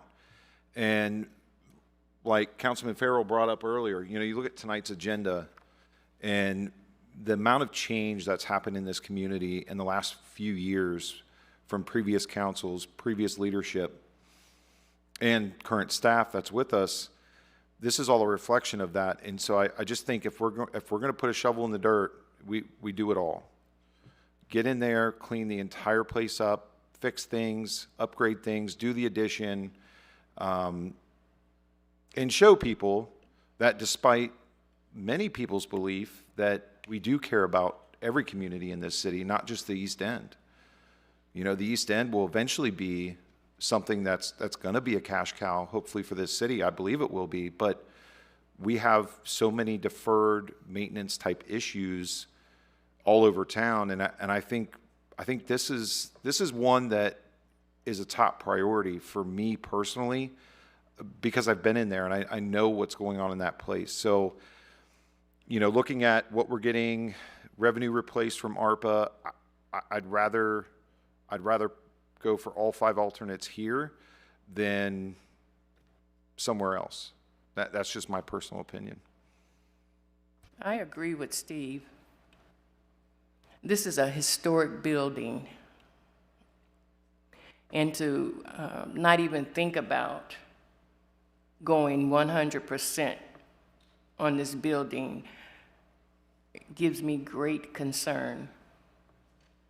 Children have been going to this community center all my life. I went there and played basketball, cheerleaders. We even played Booker T Center in Hamilton. This is an important historical spot. I agree. If we have to add money to it, we got it. Add it. Fix the building. I mean, if it was up to me, I'd even put a pool in the back of the center. We need this spot. It's a great spot. It's accessible to everyone that lives in Middletown if they choose to come. And at some point, we should even get a bus and label this bus the Robert Sunny Hill bus so it can go around the city, pick up children, and take them to the community center. It's an important spot. Go all the way, not halfway, go all the way. Don't put in things we're going to have to replace in 2 years. Put the best, make it the best. Mayor? Thank you, Ms. Carter. Mr. Horn, did you want to add anything else? Yes, just from I guess I do the nuts and bolts of this. If we do the complete renovation, then you start at zero on maintenance of the lighting you see here. The windows are now new. The HVAC system is new. So actually, if you do this, then the cost to run it will actually be less on an energy cost. And then my favorite phrase is the manufacturer's recommended lifespan. On most of this equipment, you're doing things with lighting 10, 15 years with LED. With HVAC units, if you do annual maintenance with it, those will last up to 15 to 20 years. So if we do this correctly and basically have a new building, reusing the structure that we have currently, then actually the cost of it will be less to run than we currently have. If we do not do some of these, then you're still going to have that maintenance cost with this in alternate 5 in the existing area, and then the painting and the repairing and the cleaning and such. So just food for thought. Yes, we have funds, but we have to be reasonable. But let's look at this as, okay, if we do this, then we're basically having a new building that we renovate one part of it and we add to another. And then our maintenance and our energy costs will actually be less in the future. So then your ROI will actually be sooner than later. Mayor. Thank you, Mr. Horn. Yes, I appreciate this. Thank you for putting this together. I did have the opportunity to speak with Mr. Cahill about this. I was able to speak with Ms. Stewart about this as well. Kind of got some feedback from the community as far as like what they wanted to see. And again, I am very impressed with what CBI does there. I am so grateful for everything the community center brings to our community. Also, just a couple things I wanted to add. The building is 83 years old. It's 83 years old. Long time coming, this project, really. It's a long time coming. So I'm so grateful that we have the ARPA funds to put into this particular project. ARPA funds are actually meant for this kind of project. It's meant for low to mid-income areas and consensus tracts. That's exactly what this is. So ARPA can be put into this very simply, very easily. It's a perfect match. It gives back to the community so well. I do want to know what we're looking at with the funds, like Mr. Farrell was speaking about. I want to know how much ARPA we have left, that kind of thing. It sounds like you said we'll probably end up around 1.7, depending if anything comes back that's been encumbered that can't go through. I'm of the opinion, let's go ahead and spend the ARPA funds on this project. Let's spend them here. You said maybe about 900,000, maybe $1 million to do everything. I agree that, and also speaking with Ms. Stewart, learning from the community, number one, for the community, they want to see the outside look fantastic. They want a big bang for the buck. And so we definitely need to do that. Also, number two, for everyone, including the people who are there currently and the community, was the infrastructure. Mr. West was talking about this as well. Pretty much everybody touched upon this. They don't want to see just a facade and then the infrastructure is crumbling. There are many things that need to be addressed. The HVAC is huge, the plumbing is huge, and the mold issue is big. So that absolutely needs funds put into this project, and that's what these ARPA funds can do. It's very exciting that we have these to be able to put there. As far as the bathrooms, the refresh, I agree. I think it's 83 years old. This is the time. Let's do it now. So I'm also of the opinion that we find out what we're looking at, and then if we've got the funds, let's do it. If we've got the ARPA funds, let's do it. We'd still have, it sounds like we'd still have some monies left. That being said, I know this is not the conversation we're having, but I also wanted, there was talk at one point about a gym, redoing the gym on the upstairs. Do we have a number of how much that might cost to? Yeah, the walking around number is about an extra 800,000.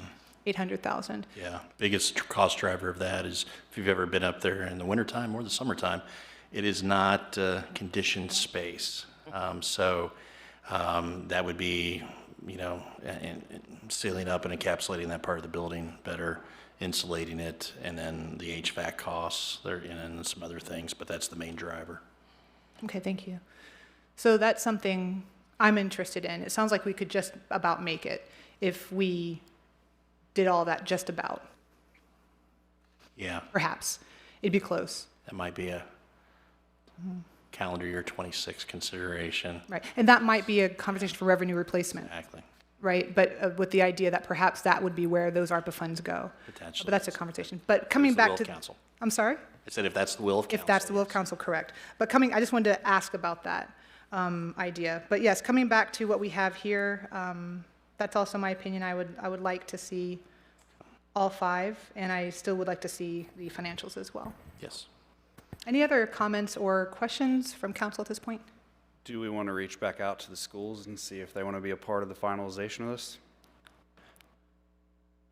I'll let you take care of that. We need to break ground this year. So. Is Todd Moore still here? And just to be fair, I can say that I think the schools had to pull out just because their ESSER funds were different from our ARPA funds, so the timing thing was a little bit different. They didn't have to. They didn't have to. They've got $40-something million in their rainy day fund. All right. But we won't go there. Okay. While we're at it, though, across the street from here, the splash pad, that's something that we need to take into consideration as well.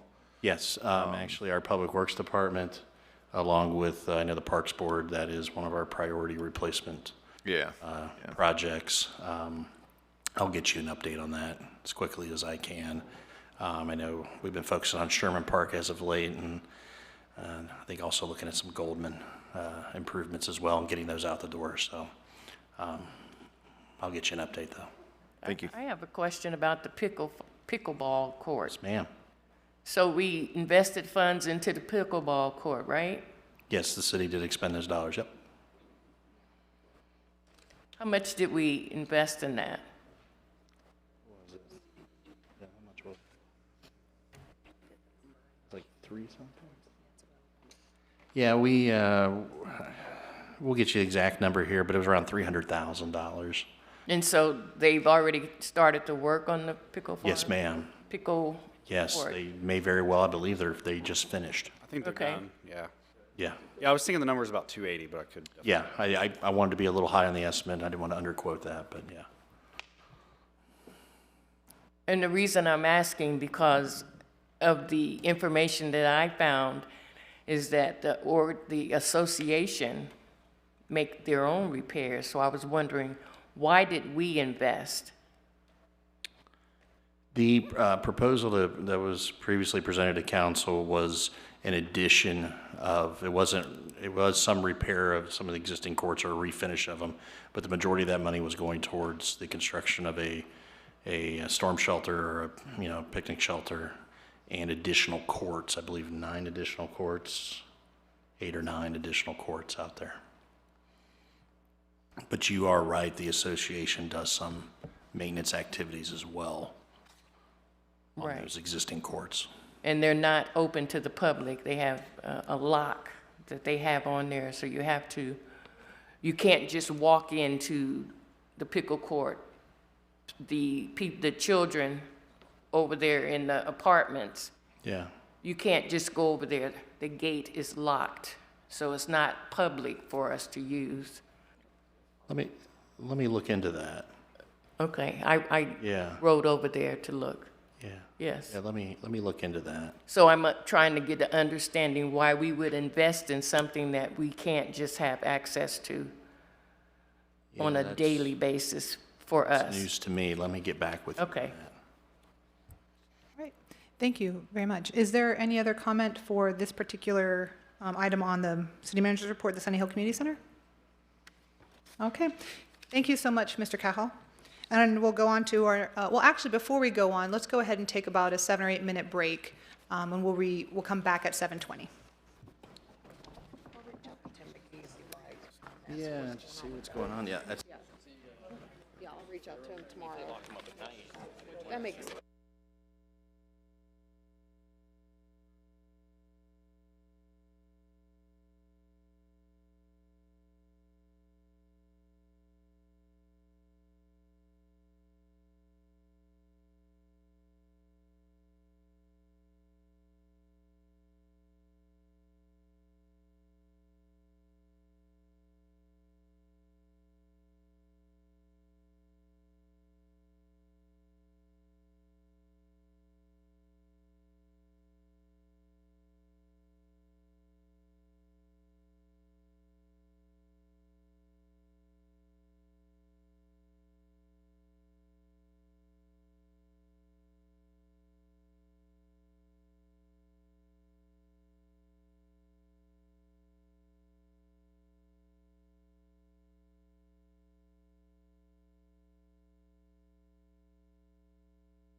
have no kids to take anywhere now.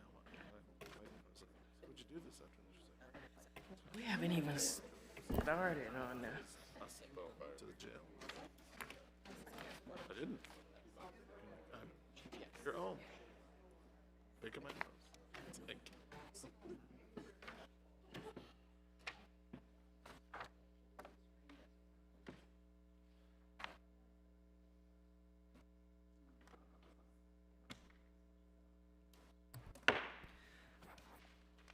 Our next item on our agenda is the motion agenda.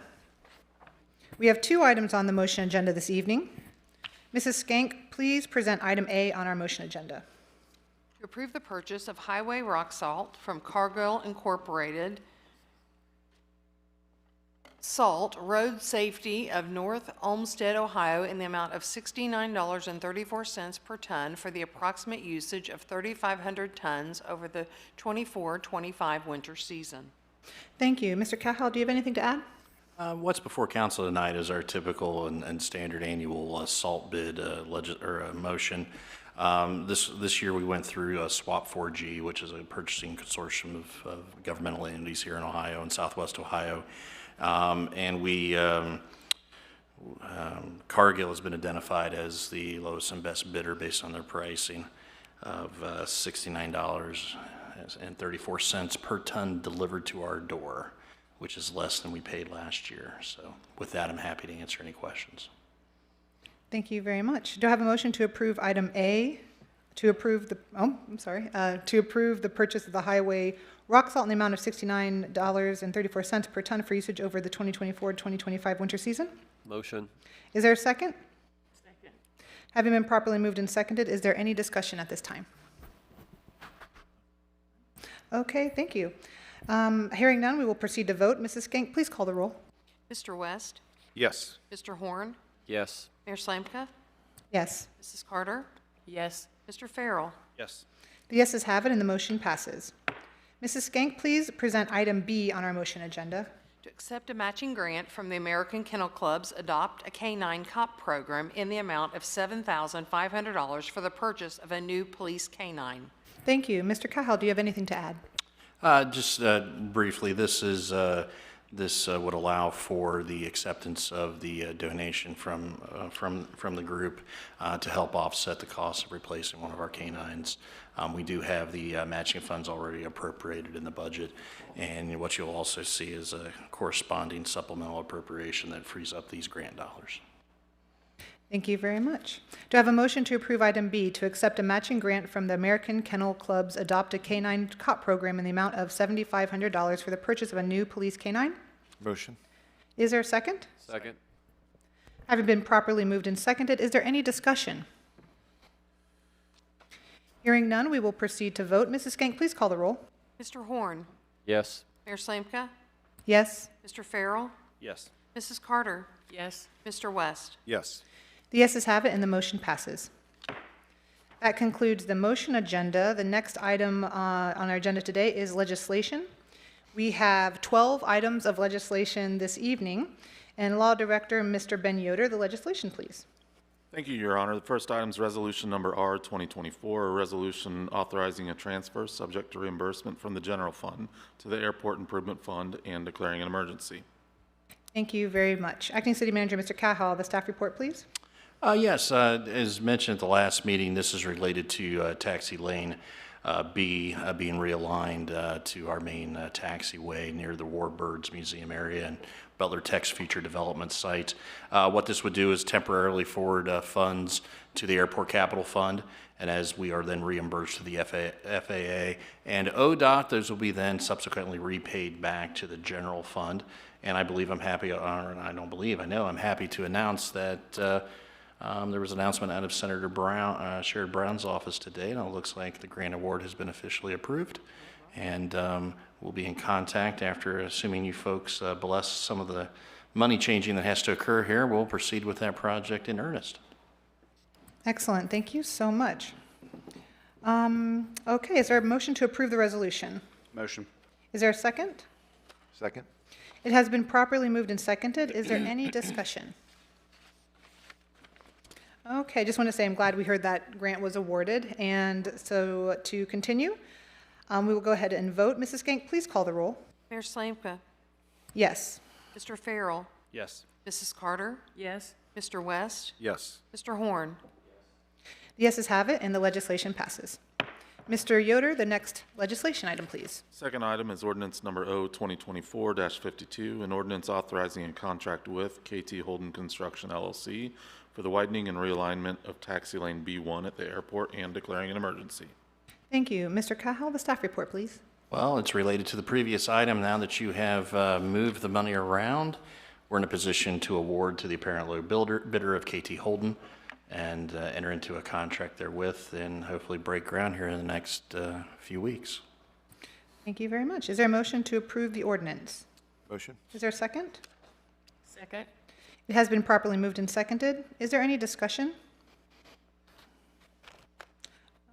I just have a question just for both of them, basically. Why were these emergencies at this point? The issue that we have on these is these are grants. These are 95% of these projects, or 95% of the cost of these types of projects are thankfully funded by the FAA, which pays 90%, and ODOT, which kicks in another 5 as a tag along. We cannot get an official grant award from the FAA, which is the triggering agency on these types of projects, until we have bid out and have bid pricing, and we demonstrate that we identify who the apparent low bidder is. We demonstrate that we have followed all the applicable FAA procurement processes, and then they hopefully turn that around quickly enough. Our standard bidding practices under this is a contractor is only going to hold price for 60 days. And we have had the misfortune in the recent past of having to delay a project an entire calendar year because we were ready to go. We submit everything in May and we don't get a grant award until late September, early October. So this was just hedging in case the turnaround with the FAA and the ADO's office in Detroit was belated. All right, thank you very much. Is there any further discussion on this legislation? Hearing none, we will proceed to vote. Mrs. Skank, please call the roll. Mr. Farrell, Yes. Mrs. Carter, Yes. Mr. West, Yes. Mr. Horn, Yes. Mayor Slanka. Yes. The yeses have it, and the legislation passes. Mr. Yoder, the next legislation item, please. Third item is ordinance number O 2024-53, an ordinance establishing a procedure for and authorizing a preliminary development agreement with Christo Homes, Inc. for the sale of city-owned property known as the former Lincoln School site for construction of 59 new dwelling units and declaring an emergency. Thank you very much. Mr. Cahill, the staff report, please. Yes, like we discussed last time, what this ordinance would do was essentially award a option to acquire the property, and is the former Lincoln School site, by Christo Homes. It affords Christo, on behalf of the city acting as its agent, the ability to conduct due diligence, do any entitlement work, ask for a rezoning or whatnot, and act as the city's agent through the zoning process. What they are to propose to the Planning Commission and then ultimately bring back to here for final zoning approval, one way or another, is a concept plan that is in accordance with the concept plan that is included with this agreement. Assuming that that zoning and process and both parties still wish to proceed, the developer then is granted the land in exchange for developing that project within a certain amount of time, much like the Roosevelt School site with Brandon Homes. We have some clauses in here that if there's a failure to complete the project or to meet certain milestones, the city has a right of reversion and or the developer damages under the contract by purchasing the property at its fair market value at the time of its granting by the city. So with that, I'm happy to answer any questions. Thank you very much. Is there a motion to approve this ordinance? Motion. Is there a second? Second. It has been properly moved and seconded. Is there any discussion? Mr. Horn? Yes. Mr. Cahill, so this is going to be, because it's our property, I know this is the preliminary, but I think we want the same intention that we had with the Roosevelt Ridge, that these are going to be owner-occupied for X amount of time, and it has an HOA. Yes. I think the more that we do that, the more we're showing the citizens that we're serious about not having as many rentals as we already have. We have plenty. And we're building rentals too, out near the interstate. So that's just that's the only thing. And I know this is preliminary, but I just want to make sure this is on record that. Yeah, that is a requirement, as there will be deed restrictions. And I think we talked about, well, I think we talked about this last time, but are they requesting any TIFs on this or any civils from us, even on the preliminary? You know what, it has been a while since I have read this. I didn't commit it to memory. I know we have talked about that, and I forget where we landed, because we negotiated this and then brought it, or I don't think that we ever agreed. I can speak to this Yes, here issue. we go. It's in the purchase, sale, and development agreement, specifically Section 4, Part B. It says the parties acknowledge that they intend to use tax increment financing options available under Ohio law, if available, basically. And so it's not a commitment that, yes, that will happen, but the parties are contemplating that. Okay, so I thought, thanks. All right, thank you. And along with that, could you just verify how long these need to be owner occupied before they are? 10 years. 10 years. 10 years, okay, thank you. And that's something Krista's already agreed to? Yes, they've signed that. It's in the development agreement. Yes, it's in the development agreement, yeah. That's really good for the city. And could you go ahead and let us know why this is an emergency at this time? Under the deadlines established by this agreement that the developer has agreed to, another 30-day delay on the effectiveness of this ordinance and execution of this agreement may lead to not being able to hit certain milestones based on the Planning Commission calendar and the like, and also looking at how those dovetail into construction seasons here in Ohio. Okay, thank you. Do we have a price point for these buildings yet? I don't want to give it an inaccurate price point. I would defer to Christo Holmes on that one. They're not here, okay. Yeah. All right. And I do have a question. We are selling the land for $10. Could we speak to why we're doing that? That is the inducement, in exchange for, I think, some of the layout and architectural standards that are a component of this agreement and their concept plan. That's the give and take of the situation. Okay.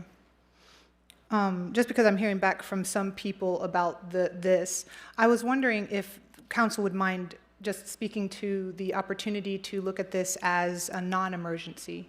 The reason being is that sets up the time for people to look at this. I know people are interested in this project, but it would allow them the 30 days to take a look at the plans, come back to us, speak, write, that kind of thing. Just wanted to hear your thoughts on that, if I've made a motion. So the only reason that I understand where you're coming from, but this isn't like a final, this is just, they have the ability to kind of bring us something.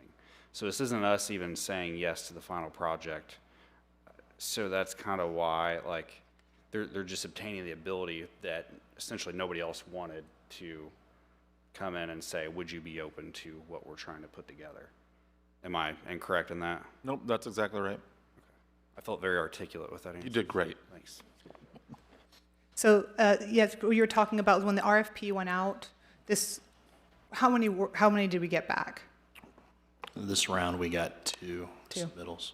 Yeah. That was back in December, so. Ish, yeah. Okay. Yeah, because conceptually, I think I am interested actually in hearing the conversation around this project. I look forward to the conversation that the public has. I want to hear, what happens at the public hearings, at the Planning Commission with us. But that one thing, a non-emergency, I'd like to go ahead and just put that to council. And how would I do that? Because the reason is, again, I would like to hear from them. Would allow the time for our residents to have a more robust conversation. So what my thing is, I would just like to amend this ordinance to be a non-emergency at this time. And how would I put that motion? Are you effectively wanting to treat this as the first reading? No, I believe this is a second reading emergency. So if this is a second reading, all that would happen is if it's passed as a non-emergency, it would still go into effect In no 30 matter days. what, but it wouldn't go into effect for 30 days. Correct. Unless there was in essence, a ballot petition of the voters to put it on the ballot. And then that would be on the ballot saying, do you want this ordinance to pass or not? But if it's passed tonight in the manner proposed, but as a non-emergency, it will be passed tonight. It just won't be effective for 30 days.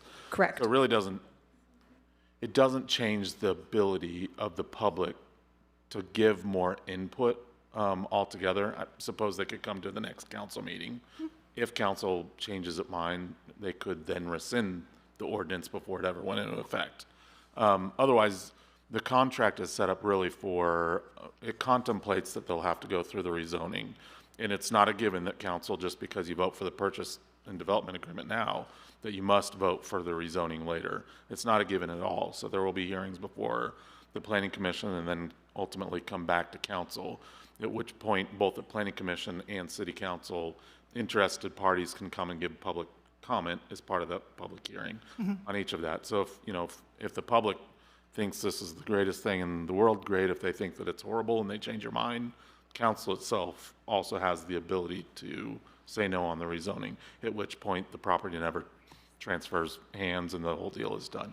Yeah, and that was another thing as well. That was another question. So the reason I'm bringing it up is because I've heard back from residents, and just wanting to give that extra time for the residents to do their own research and to speak to council and to write up their letters if they have any, or to make phone calls.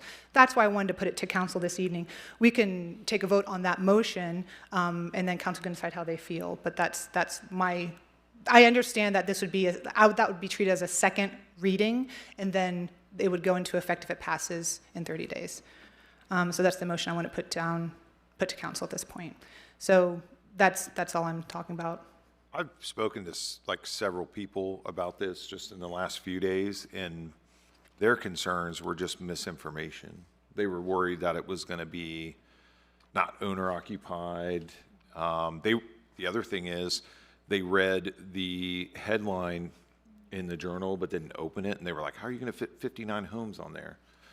It's not 59 homes. But another thing was somebody started spreading a rumor that it was going to be a high-rise Section 8 place. So all of the concerns that I've addressed with a handful of residents, once they sort of found out where we are in this process, what the true intent is for that property, they were like, oh, okay. So I don't know if it would make a difference. This is almost like if you order a car, you don't have to buy it when it comes in, So you can spec out a car, get your VIN a month later, they build it, and when it comes in, you don't have to buy it. That's the way I look at it, so. Right, fair. I mean, you're welcome to do whatever. Right. I mean, if you really want community feedback, really probably the best way, in my opinion, would be to just, well, I don't even know if you can let it die and vote on it in 2 weeks, but I mean, I guess I've seen this come through twice now, so I'm probably not going to be with you on that vote, but you're welcome to, do that if you'd like. I mean, I wouldn't want it to let it die. I want to just put forth this option of making a non-emergency today, and if it passes with council, great. If it doesn't, great, we move on. But that's why I was bringing it up, just to give that more robust conversation opportunity to people. I like that process for them. So my idea is to put forth the motion to amend the ordinance. Ordinance number, let me get this right.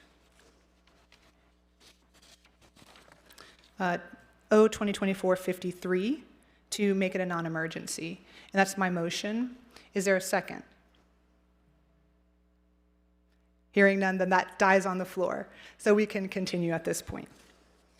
Are there any other comments or questions for this ordinance? I have a question. I can't imagine 59 new dwelling on that spot. So will these be 2 bedrooms, 1 bedroom? I can't even, the former Lincoln School site. Yeah, 59 new dwellings.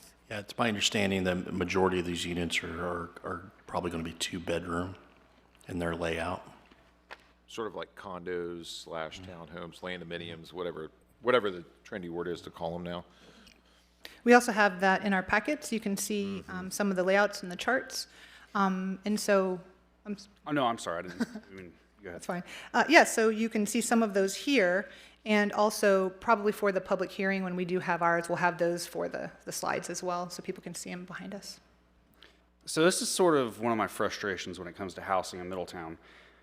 People complain about the diversity of housing stock here in Middletown, but then when you try to bring something that is diverse that the city doesn't have, people then say, well, we don't have anything like that, why would we do that?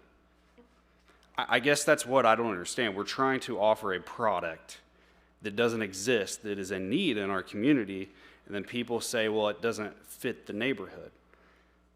I agree to a certain extent, but if you are trying to serve every single citizen, you have to bring diversity, and I think that's what this does allow to happen. So that's just sort of my thing on it. I've seen both, like Journal News, whatever, people combating back and forth, but we have to create a city that hopefully attracts everyone, and I think about an older person downsizing. If you're downsizing right now in Middletown, where you gonna go? You're probably not Middletown, right? So maybe now they can stay in Middletown. So anyways, just a thought. It is a lot of units packed into an area, but it's not so different than every other city around here. It's just something that we don't have right now that fortunately a developer wants to build now. Yeah, I'm excited. Thank you. I'm excited for the conversations that we get to have around this. So that's going to be good. The other thing is too, there were a lot of people saying, well, how come you can't put single family in there? So if you were going to cut the road in the same way as in our packet, you know, where they've got the single lane coming in, you know, dead end. You know, in this economy, if you put 6, 8 homes, you know, 3 and 3, 4 and 4, they'd be 900,000 each. And then people would be like, well, who can buy that? I agree. But the other thing is, and Zach brought up a good point, if you want to downsize in this community, you either have to go to an apartment or you move out of town. We don't have, I think there's only a couple streets that have something similar to this. Not exactly the same, but who knows how often that one comes for sale. So, and again, I mean, there's a lot of other folks that are maybe looking for a property where they don't want an acre. So, you know, again, I mean, when we look at infill lots, you know, this is sort of what the reality is, and it was better than when the old Lincoln School was there but not there and not maintained and was an eyesore for decades. So I don't know. I'd rather have this in my backyard than what happened on that property when it was vacant. And I'll say this too, I think our job as a council on this one is going to be, to your point, Steve, you said earlier, the education of the public, because when I look at some property, I don't know what it is, 7 acres or whatever, it doesn't really matter, but that's like, oh, that is a lot of units. But when you go smaller, it's just like a house. Do you want a 7,000 square foot house that's extremely outdated, or do you want a house that's 2,000 square foot that you've got the granite countertops and, you know, the new cabinets, those types of things? That's really what people are looking for these days, in my personal opinion. So if we can, it's council's job to only allow housing in that's going to be high quality housing. I know Mr. Horn on the Planning Commission, you've done a good job. We're trying to get and require higher, you know, level of quality. So I think that's important here. I can tell you that being on council last year that we did have development agreements, and people came through and kind of pitched what they wanted to put there, but it never got to this point because it wasn't, in my personal opinion and that council's personal opinion, high enough quality. So I think this council, it's on our backs to be able to make sure that this is a high quality product when it does go to the next phase, if it does go to the next phase. But that's, you know, it's our job to hold ourselves responsible for that. But I think we can get something that's going to be good for a very long time, hopefully. Thank you. And also kind of on a side note, I have something maybe for new business perhaps, just kind of that made me, I talked about this earlier today, possibilities of going forward with developers as an option. So maybe I'll bring that up during new business, just something to think about. I don't think it really fits in this conversation right now. Okay, is there any other further conversation on this legislation? Nope. Okay, so one last thing, a couple last things. When we're voting tonight, again, just want to make it clear that this is just to approve the preliminary plan. This is not a final, so everybody can be aware of that, public included. And I had a question about land ownership. So could you kind of speak to that, Mr. Yoder, about how this works, how this reverts back to the city and what clauses are there for us? Yeah, so two things. One, to clarify what you were saying earlier, too. You said this is just a preliminary plan. It's not a final plan yet. In reality, a preliminary plan is a term of art, as is a final plan. I think what you mean to say is that this is just a concept plan. Because once the concept plan is then, built into this agreement, then they'll take that and turn it into an actual preliminary plan. That's what will go before Planning Commission.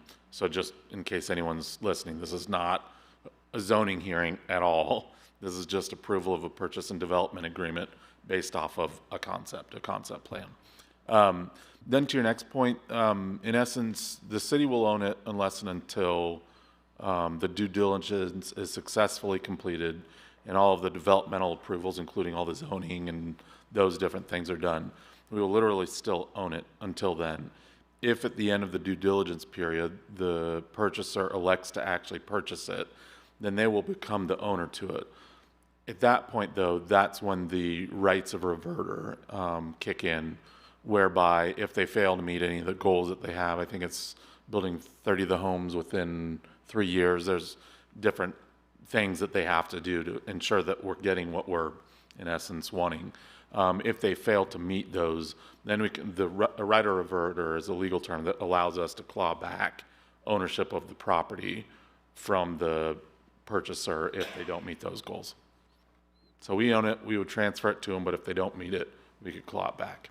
And that's also if, for some reason, the plan did not pass Planning Commission or City Council ultimately, then the land would be theirs still, or would that go back to? No, under the agreement, one of the bottom lines on it, I just tucked it away. It says, in essence, well, I'll just get it out. Easier that way.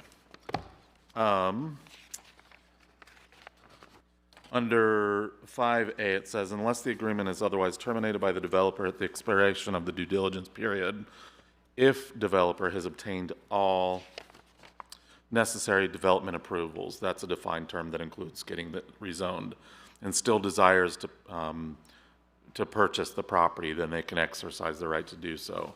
But if they don't get the zoning approvals necessary, the property will never transfer ownership over to them. Okay. So if it's not rezoned, we won't transfer ownership, and the deal is done. Okay, thank you.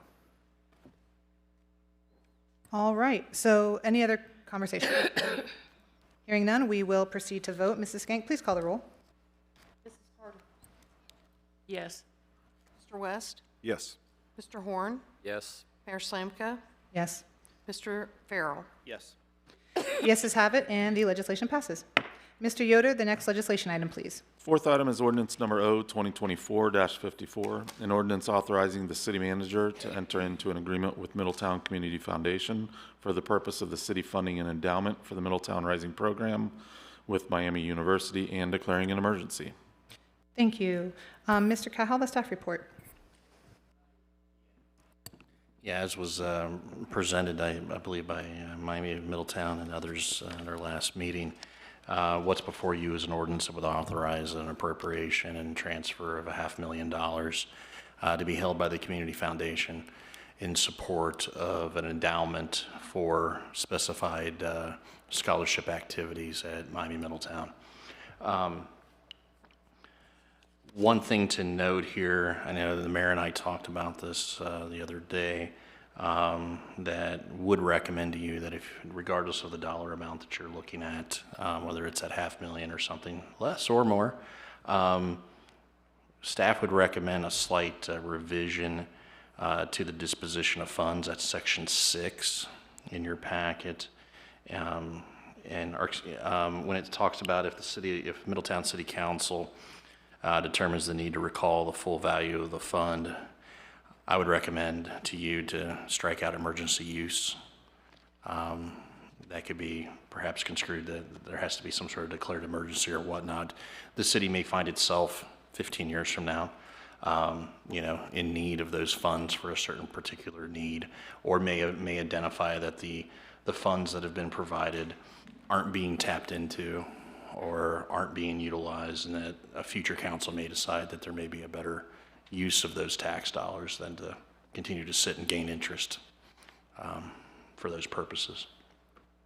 Thank you, Mr. Cahal. Mr. Yoder, can we go ahead and make I can go ahead and make a motion for that then to amend? Yep. Okay, so I'd like to move to amend Ordinance O 2024-54, Section 6 of the fund agreement to strike for emergency use from the agreement. Is there a second? Second. It has been properly moved and seconded. Is there any discussion on the motion? Couple things. First off, so how would that work? Is this something that we would review every couple years, every year? Like, is this, I don't know, has Miami been in these talks? Like, where are we at with that? Yeah, I mean, our expectation from, at least from a city staff standpoint, is that whether it's annually or semi-annually, maybe per semester or per school year, that we would get a readout on the utilization of that endowment fund. Okay. And then do we have any like certain benchmarks? Because I think what nobody wants to happen is, 3 to 4 years from now, the next council wants to, I don't know, they want to develop the riverfront, right? So they pull the money from Miami. Not saying anybody would do that, but that's not in everybody's best interest here. I'm sure it's not a boat that Miami wants to ride down either. So how do we prevent that?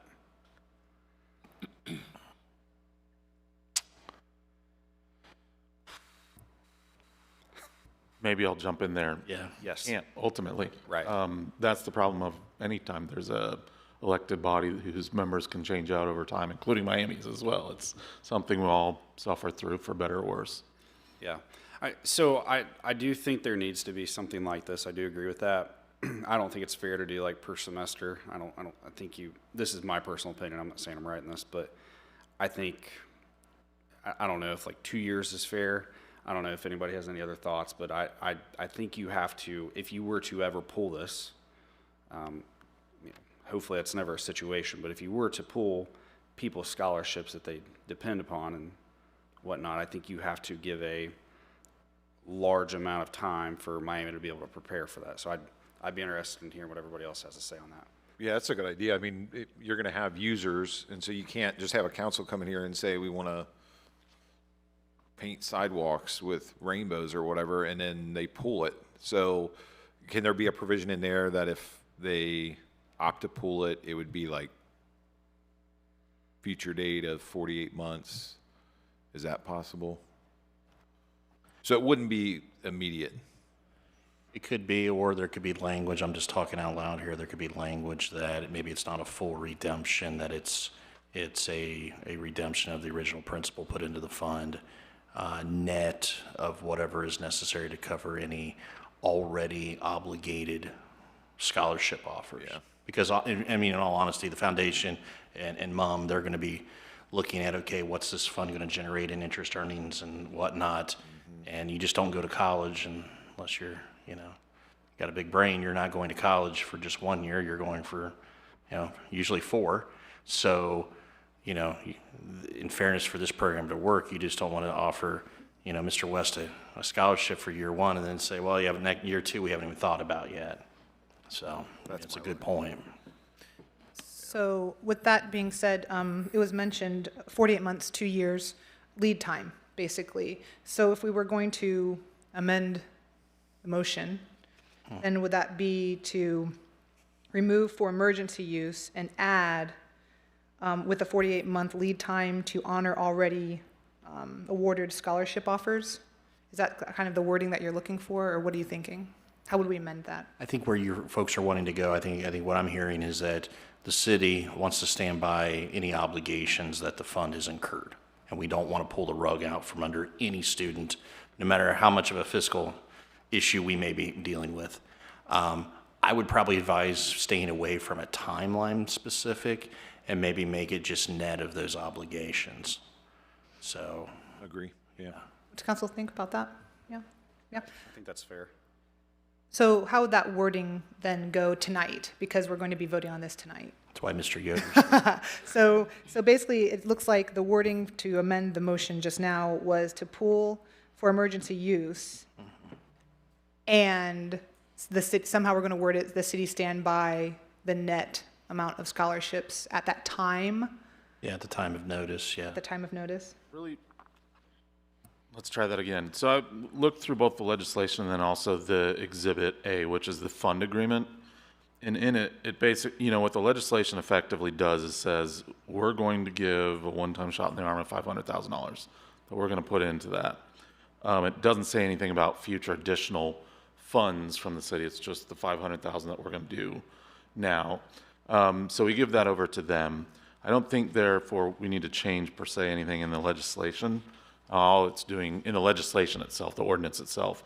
But then you turn to the fund agreement itself. That's kind of the governing document, if you will, for that. And really all that it says right now as to the fund is contributions to the fund upon the execution of the agreement.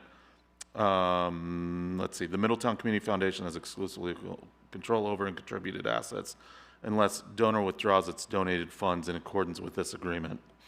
The only really section that it talks about withdrawing the funds from that is under the disposition of fund. So we already took out the language of emergency use. If you wanted to somehow build in a buffer, I think you would want to build it into the fund agreement itself, not the not the ordinance. That's what I'm speaking of. So what are you trying to accomplish? Walk me through that. I thought the motion on the floor right now was to amend the agreement.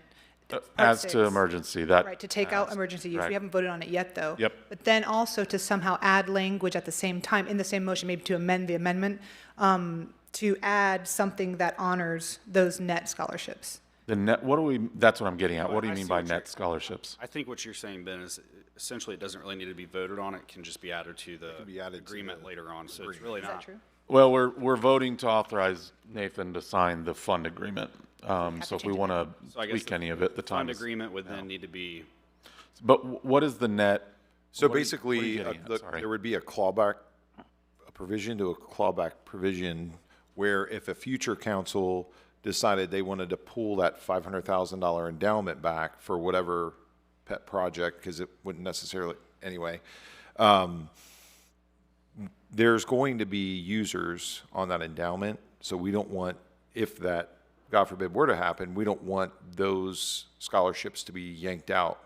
So we want there to be some sort of language in there to say, hey, Ben, you're a user on this, so, and 5 other people are, whatever the number is. So if a future council decides to pull it back, there be some sort of line item in there to say, Okay, we're obligated, we've got 17,000 in Yep. obligated. once the scholarships are awarded, there's an obligation there to see them through or whatever, as long as they're eligible until they graduate.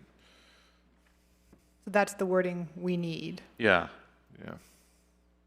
You want me to take a recess? No, I don't think so. I think we can do that. Got it. I think you could just add a sentence into the disposition of funds part that says afterwards, it'd say on the second paragraph, if Middletown City Council determines the need to recall the full value of the fund, the foundation shall return the full value of the fund to the donor minus any, Obligations. Or, yeah, yeah, Yeah. minus any, Obligated awarded. scholarships. Awarded. About. okay. Minus any awarded scholarships. Does that work? Well, could you come to the mic, please? I'm so sorry. Why don't you come to the mic and speak into the microphone? That way people at home can hear as well. Thank you. And could you just give your name, please? Thank you. I'm Amanda Means. I'm the Regional Director for Enrollment Management for Miami University Regionals. I was just mentioning that awarding might not be the right word because the word that we use is renewable. So a part of the program is once a student qualifies for the scholarship, it's renewable for 8 semesters or 4 years. So I think the obligated renewable scholarships might get us there to language that we use too. Okay. So say that one more time, what works for you, because I want to.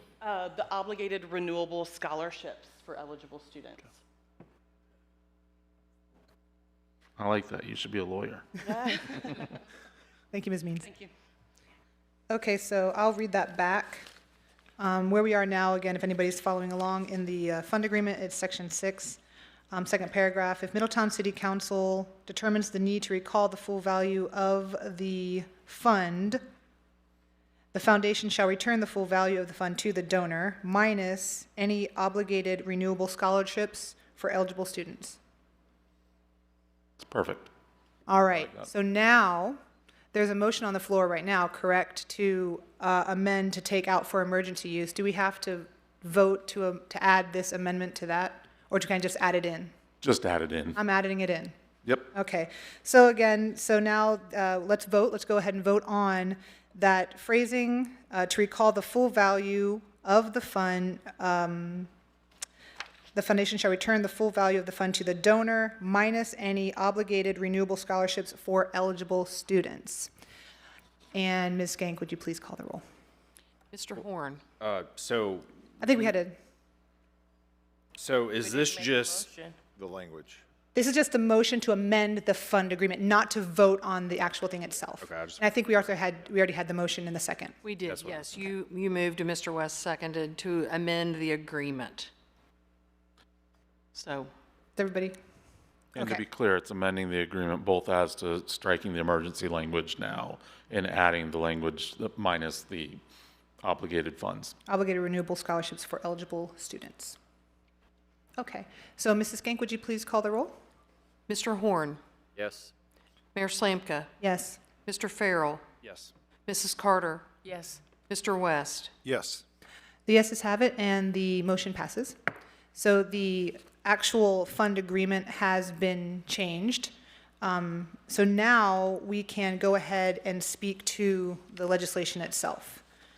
Does anybody have anything from council? Do you have any questions or comments? So I'm definitely interested in this program, and I like how, and thank you guys so much for presenting and meeting with us multiple times.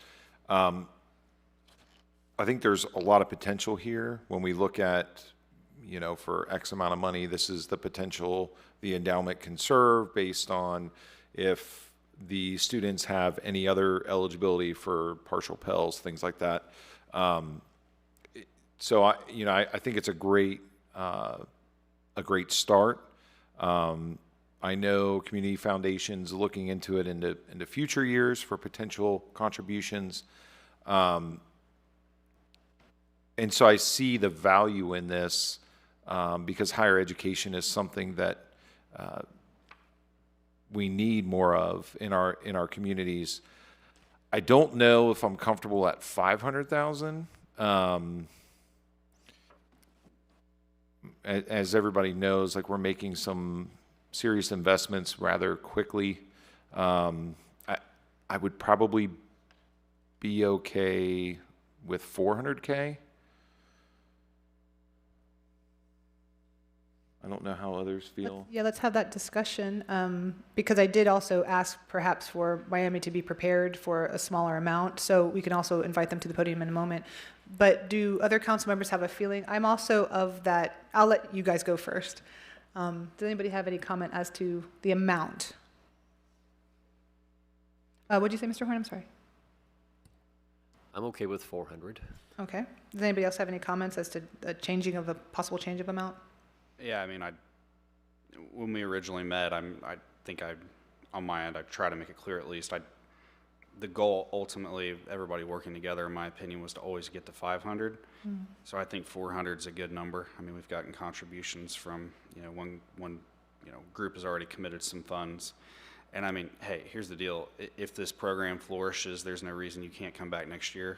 And, if we have all these students that can't go to school, let's try, but also I think it's okay to dip your feet in the water and not go all the way in. I feel like this is a pretty significant investment in the future generations of Middletown, which is what most of tonight's been about, which is cool. But yeah, I mean, I'm okay with 400. I think that's a very solid investment personally. The other thing is too, sorry, I didn't realize I was that close to the microphone. Are you awake? The other thing is too, we're looking at some potential businesses coming to town that we've met with recently that have said they're interested in contributing to higher education, youth sports, things like that. So this could be an opportunity for them to contribute to this endowment as well as some youth sporting leagues. So, but I really see this program, really the endowment growing just from a, what's seasoned to $1 million, like fairly quickly if we can involve other organizations, even, some local businesses, things like that. So I think 400 is a really good start, but we've got quite a bit of leg room, to grow. And the other thing is for Miami, I'd like to hear, once I know there's some ramp up time with endowments, but when we get to that point down the future, kind of let us know where the numbers fall. What's the average awarded scholarship amount? Are we looking at, mainly folks that have some partial scholarships in other facets? Is there a potential really good investment opportunity there if we can get additional money in there? It could help, a larger pool of students than what's even forecasted. So I see this as a really good thing, and I'm hoping that this is just a starting point for many people around the community and businesses and organizations to look at this and see what positive things it's doing. Thank you. Does anybody else want to continue? Any other comments? Thank you for bringing that up, Mr. West. I appreciate you talking about the possibility of other businesses wishing to contribute as well. That's good news. And I also like the idea for these scholarships very much. I think it's wonderful for Middletown, and I do have a concern for our general fund at the same time.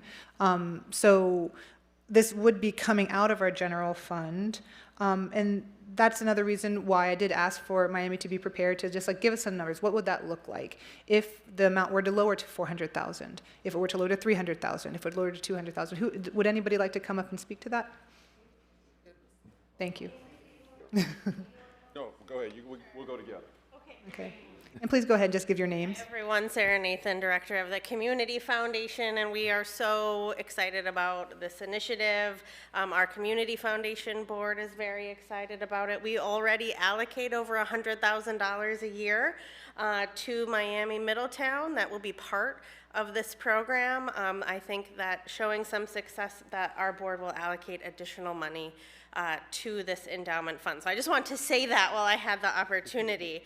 At the $400,000 level, a 5% distribution or payout rate annually, which is how the gift agreement is currently written for 5% each year, is a $20,000 to Miami University for the program. And so, Andy Durjai, Vice President Dean for Miami University Regionals. And so that $20,000 equates to be able to support about 5 to 6 students each year based on our current tuition rates and the average Pell eligibility of the students we see. And that's forecasting off the numbers we have coming from the city of Middletown. So And that's at the $400 rate? $400,000 rate? that's at $400,000 with the 5% spin off at $20,000. So that gives us about 5 students that we could support to 6. And so again, I think to Councilmember West, one of the things we're going to be looking at is as we start to get students in the program, we're going to be looking at Pell eligibility.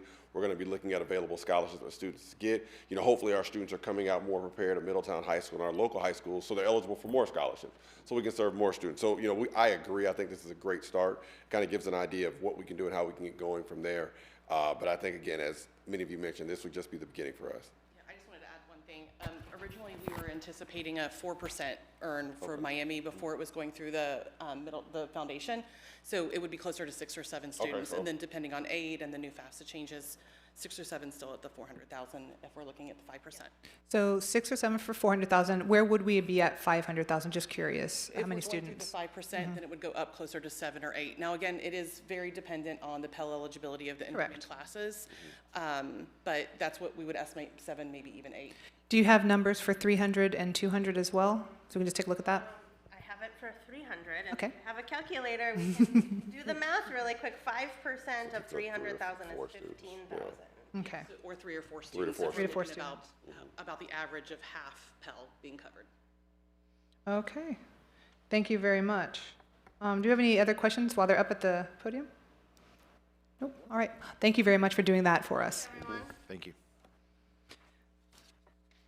Okay, so now it looks like we are discussing the possibility of changing the number from $500,000 to, it looks like $400,000. Does anybody want to change that number to a different number? No, but I have a question. Yes. Separate from that. Is this something we can pay out of ARPA if we have the funds left over instead of going out of the general fund? No. Okay, so we'll just revenue replace it. Got it. Cool. Yeah. Thanks. It could be a possibility, revenue replace, not necessarily guarantee. Okay, so we are going to look at changing from 500 to 400. So I guess we would need to, at this point, we need to amend the ordinance. Correct. Okay. Correct. So do I have a motion to amend ordinance O 2024-54, section 2, to change from not to exceed $500,000 from the general fund to $400,000 from the general fund? Motion. Is there a second? Second? Having been properly moved and seconded, is there any discussion? Hearing none, we will proceed to vote on the amendment to the ordinance. Mrs. Gank, would you please call the roll? Mayor Slamka? Yes. Mr. Farrell? Yes. Mrs. Carter? Yes. Mr. West? Yes. Mr. Horn? Yes. The yeses have it, and the amendment motion passes. Oh. Well, that was for the amendment. We still have to vote on the actual ordinance. But I like the enthusiasm. Okay, I expect cartwheels if this passes. All right, I wonderful. thought they were clapping because they thought they could leave now. Okay, so that said, is there any further discussion after that has been amended to 400,000? Is there any further discussion on this legislation from council? Hearing none, now we shall proceed to vote on the ordinance, on the legislation. Mrs. Skank, would you please call the roll? I need a motion first. I'm so sorry, forgive me. Is there a motion on this legislation? Motion. Thank you. Do we have a second? Second? It has been properly moved and seconded. Is there any discussion? Hearing none, we now shall proceed to vote. Mrs. Skank, please call the roll. Mr. Farrell? Yes. Mrs. Carter? Yes. Mr. West? Yes. Mr. Horn? Yes. Mayor Slamka? Yes. The yeses have it, and the legislation passes. Thank you very much, and congratulations to everybody. Okay, Mr. Yoder, the next legislation, please. Yes, I believe we're now on item number 5, which is ordinance number O 2024-55, an ordinance authorizing an addendum to the collective bargaining agreement between the city and the Fraternal Order of Police, Ohio Labor Council corrections officers for the years January 1, 2023 through December 31st, 2025, and declaring an emergency. Thank you. Mr. Cahill? As council is aware, we had a wage reopener discussion with our corrections officers bargaining unit. The proposal in front of you is reflective of the tentative agreement that the parties reached in terms of trying to make sure that our wage scale for these positions, these very important positions, is competitive to allow us to continue to recruit and retain folks there in our jail. Which benefits our day-to-day operations, cuts down on transport costs and time, outside of the city from our patrol officers, and as you may very well know, has been a good farm club, so to speak, in terms of grooming and training folks that ultimately become officers. So, with that, I'm happy to answer any questions. Thank you very much, Mr. Cahill. Okay, may I have a motion to approve the ordinance? Motion? Is there a second? Second. It has been properly moved and seconded. Is there any discussion? I have a question. Yes, sir. So I have a lot of friends who are now retired from law enforcement, and when they came out of the academy, they had a TO, training officer, and they always worked in the jail. So, and I'm not opposed to this at all, but is that what's kind of still happening? So when we have rookie police officers, are they working in the jail to get the day-to-day on how to deal with people, or is this now just a separate entity and they just put them out into the field? It depends on the circumstances. Of course, through the FTO process, with any of our new officers, obviously they're exposed to the jail operations. To the extent that they will work as a jailer or a corrections officer for a certain amount of shifts or whatnot, that's really driven by, you know, a lot of variables, but that's typically not something that they would normally do, as I understand it. We've actually had the inverse where we will hire folks that maybe need a little more of experience or aren't old enough yet to get their peace officer's license. They come in, they work as a corrections officer for a year or two, but they're exposed to the entire division's operations as well to a certain extent. And then they've panned out as really good patrol candidates, and we send them off to the academy, and they come back, and everything works out. So it just kind of went in reverse from way back when I was younger. So that's fine. I can help you with that also, Paul. When you apply for correctional officer, you're sent to correctional officer school. You're not a police officer, and you're not. That's two different categories: patrol officer and correctional officer. You go to down south, I can't remember, up north, and you go to correctional officer school for training.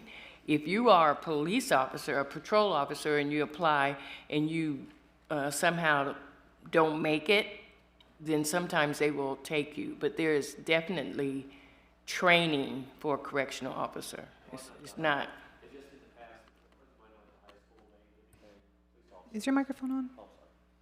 And that's what they told me. They would come out of the academy. They'd have a training officer who was actually in the jail as a correction officer, and that's how they got to learn how to deal with people in interesting ways. And then they would go out to the patrol. So now it's basically, like you said, it's two separate things. You have corrections officers and police officers, and sometimes they do a little intermingling training, or as like Mr. Cahill said. If they're not old enough to go actually to the academy, they can actually start this process. So that's the only question I have. I don't think so. If you can't go to the academy, I don't think they'll put you in the jail to work. I was referring to OSP for your peace officer's license. You have to be at least 21. Correct. One of the people on the agenda tonight, Kamari Fuller, for example, he's not 21, but he wants to be a police officer eventually, so he's starting as a corrections officer. Yeah.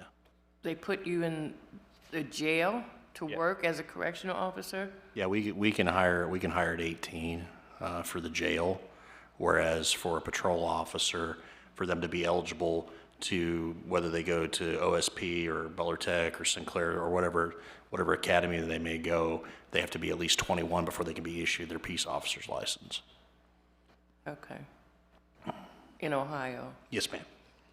Okay.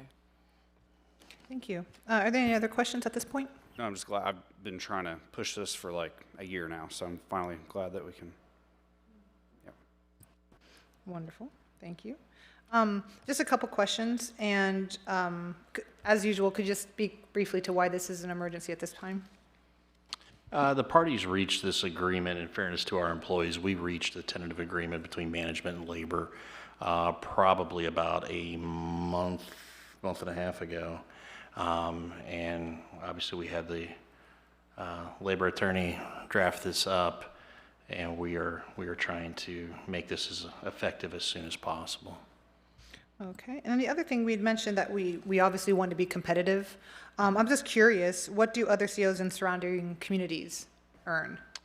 I don't have that in front of me. What I'll say is, and I think it goes to Mr. Horn's comment from earlier, we're unique as a municipality in the state. I think we're one of only 3 cities now still left with their own independent jail. That's typically done by the county sheriffs. There is some apples to apples comparison, but there also, you have to take everything with a grain of salt as well. Sometimes, depending upon the particular county, there are certain county sheriff's departments that they will show a jailer, a corrections officer wage, but that's a requirement of you have to spend. You start out in the jail. There's so much time you spend in the jail before you're eligible then to be transferred or promoted or however it's looked at to patrol or some other division of the sheriff's office, court security, or whatever the case might be. This puts us a little more competitive. I think if you balance this wage adjustment in comparison also to some of our lower benefits costs to our employees, we're trying to track the county, our competing counties in the area. Do you know what the county is offering as far as wages? I don't want to tell you wrong, but it's close to this. Okay. That's a start. That's great. Yes. Okay. Is there any other further comment or question from the council? Okay, hearing none, we will proceed to vote. Ms. Gang, could you please call the roll? Mrs. Carter? Yes. Mr. West? Yes. Mr. Horn? Yes. Mayor Slamka? Yes. Mr. Farrell? Yes. The yeses have it, and the legislation passes. Mr. Yoder, the next legislation item, please. Sixth item is resolution number R 2024-23, a resolution to make adjustments to appropriations for current expenses and other expenditures of the city of Middletown, counties of Butler and Warren, state of Ohio, for the period ending December 31st, 2024, and declaring an emergency. This pertains to the general fund. Thank you very much, Mr. Yoder. And Mr. Cahal, the staff report? Or just further, do you have anything further to add? One moment, I'm sorry. Sure.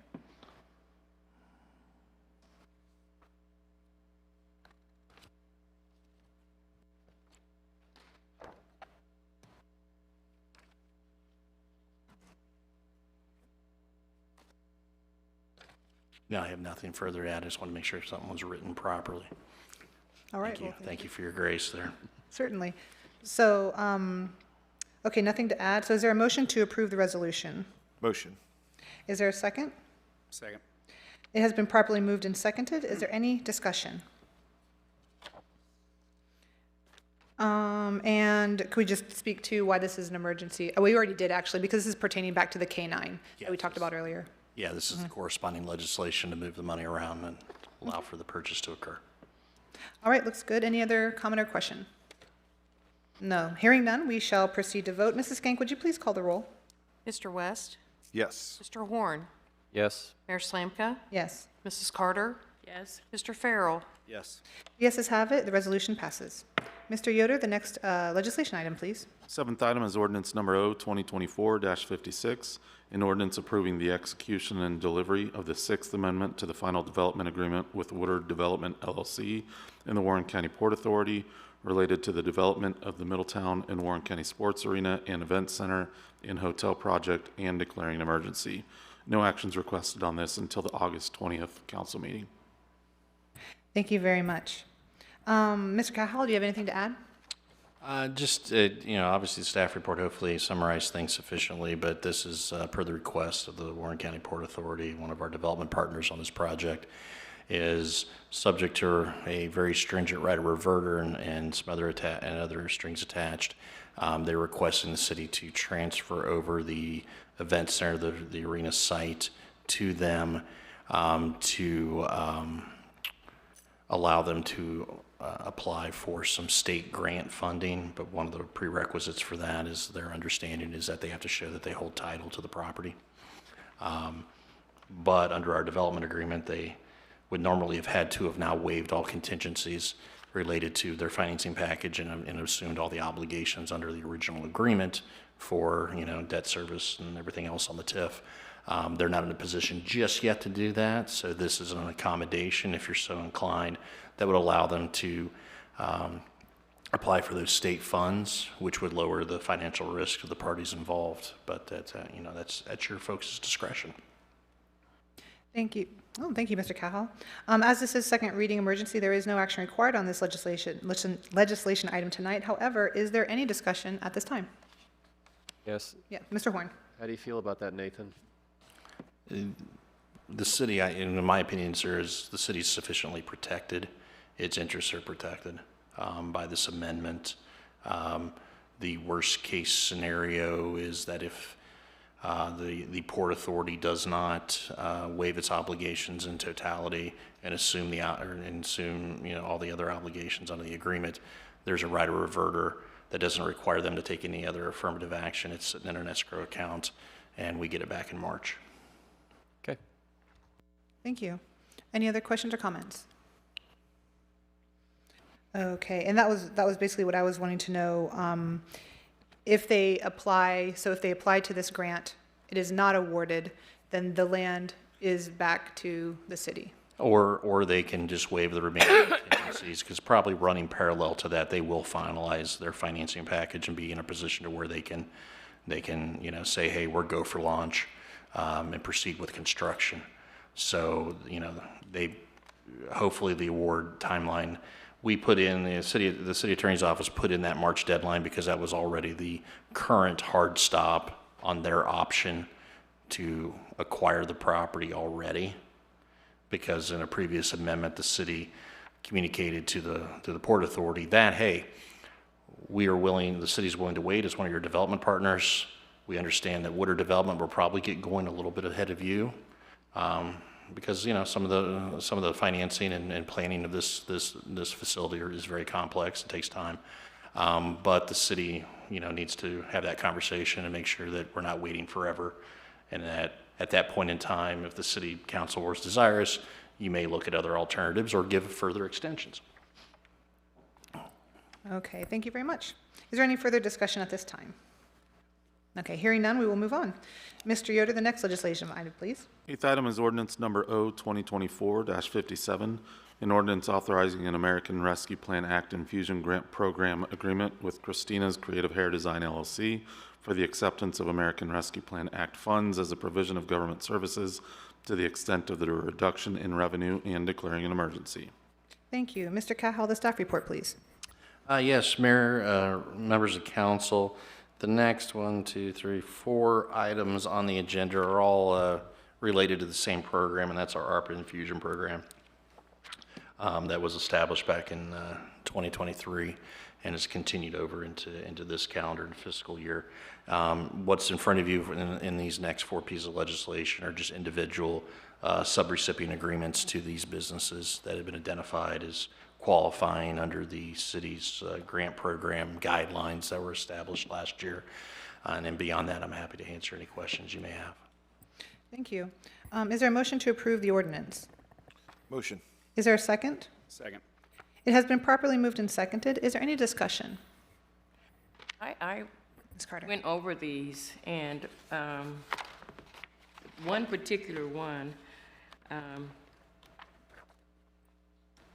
Just a question really quickly. Should we wait until we get to that one, or can we discuss them all right now? Whichever way, you're the presiding officer. Well, alrighty, let's go ahead and talk about them. okay. This person isn't the owner of the store, so we're making repairs. We're giving him money to make repairs in a building that he does not own. Which one was that? Which business was that? Was it Perez's? It's the grocery store. Oh, Perez. Res Market? Right. He's not the owner of the building. So we're granting funds for him to make repairs. It's no different than like a traditional build-out, like we've done before for like a sign outside of a building. If you're renting a spot on Central and you want a nice sign outside, that I think that still falls within the parameters of what we originally. Yeah, I mean, the parameters of this program are folks are making substantive building improvements and or capital purchases or facade improvements that are going to stay with the property regardless of what business may be there today, tomorrow, or 10 years from now, with the thought of, yes, this does potentially help a small business get over a hump or continue to grow. But at the end of the day, at least the residual value to the community as a whole, the city as a whole, is that at least the facility, the building has been improved for the next business if the first one doesn't survive. Speaking to Mrs. Carter's question, do we know, this is number 11, also the legislative item number 11 that she's speaking to, Perez Grocery. Do we know what this grant is going towards? Yes, it will be. Looks like it's a walk-in cooler. A walk-in cooler. So that, oh, go ahead and put your microphone on. So that would be equipment that they need to do their business, not, I understand what she's saying. If you have a building and you're doing repairs on the walls or in the ceiling or something that the tenant, but when you're doing, like to Zach's point, when you walk into what's called a vanilla box and you're required to fit it up for your business, that's what normally you have to do. And if this is what that is, that's equipment that they're going to need necessary to do their business. Fix the cooler and systems. So we're repairing an owner's building for the next person who come in. Potentially, yes. Yeah. Yes. And So just saying, just coming from a business family, knowing that the equipment can make or break a business. So just saying to have this conversation, that this walk-in refrigerator, it sounds like, would make a difference to that business. And where they go from there, I guess it's up to the business and the landlord.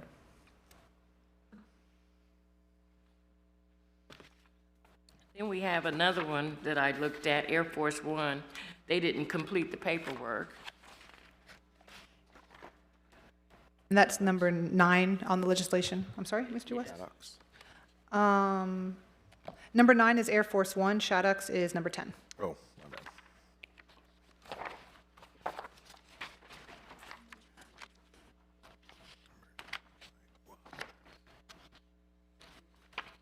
And so I know the city is a stickler for completing the paperwork. We are.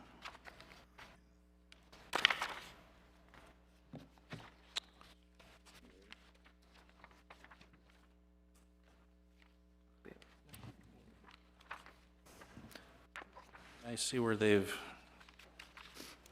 started their application. They didn't fill out, it looks like, or no one filled out just the eligibility yes or no portion, but then it looks like the rest of the narrative and yeah. This looks like it's a copying issue in the packet more than anything. Because there's the rest of the supporting documentation seems to be submitted.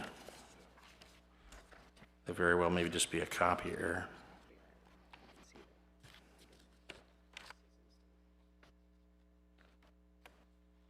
Oh, yeah. Sure, yeah. I mean, if you'll look at page 3 and some of the stuff on page 2, you'll see either the yes or no's. Looks like they're slightly highlighted. And then 5, the item and the estimated cost on page 5. So for this grant program, they had actually, that application in particular was filled out electronically. So there should be some additional exhibits, if you will, further down on the application. It may not have been included in there, that they actually go through a cost breakdown of everything with the project that kind of talks over the estimated expenses and then what their ask and stuff was.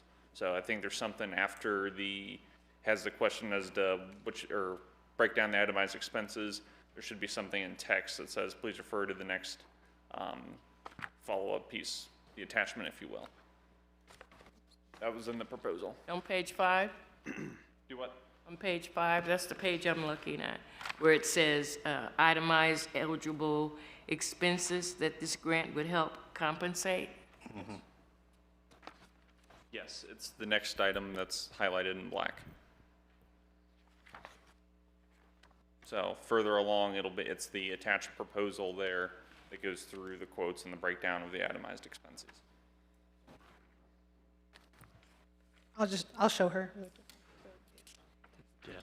Right, it's not filled out. That's the attachment. Yeah. Is that what you're saying, Mr. Yeah, Shelton? the attachment from Edward White and Associates that provides that breakdown.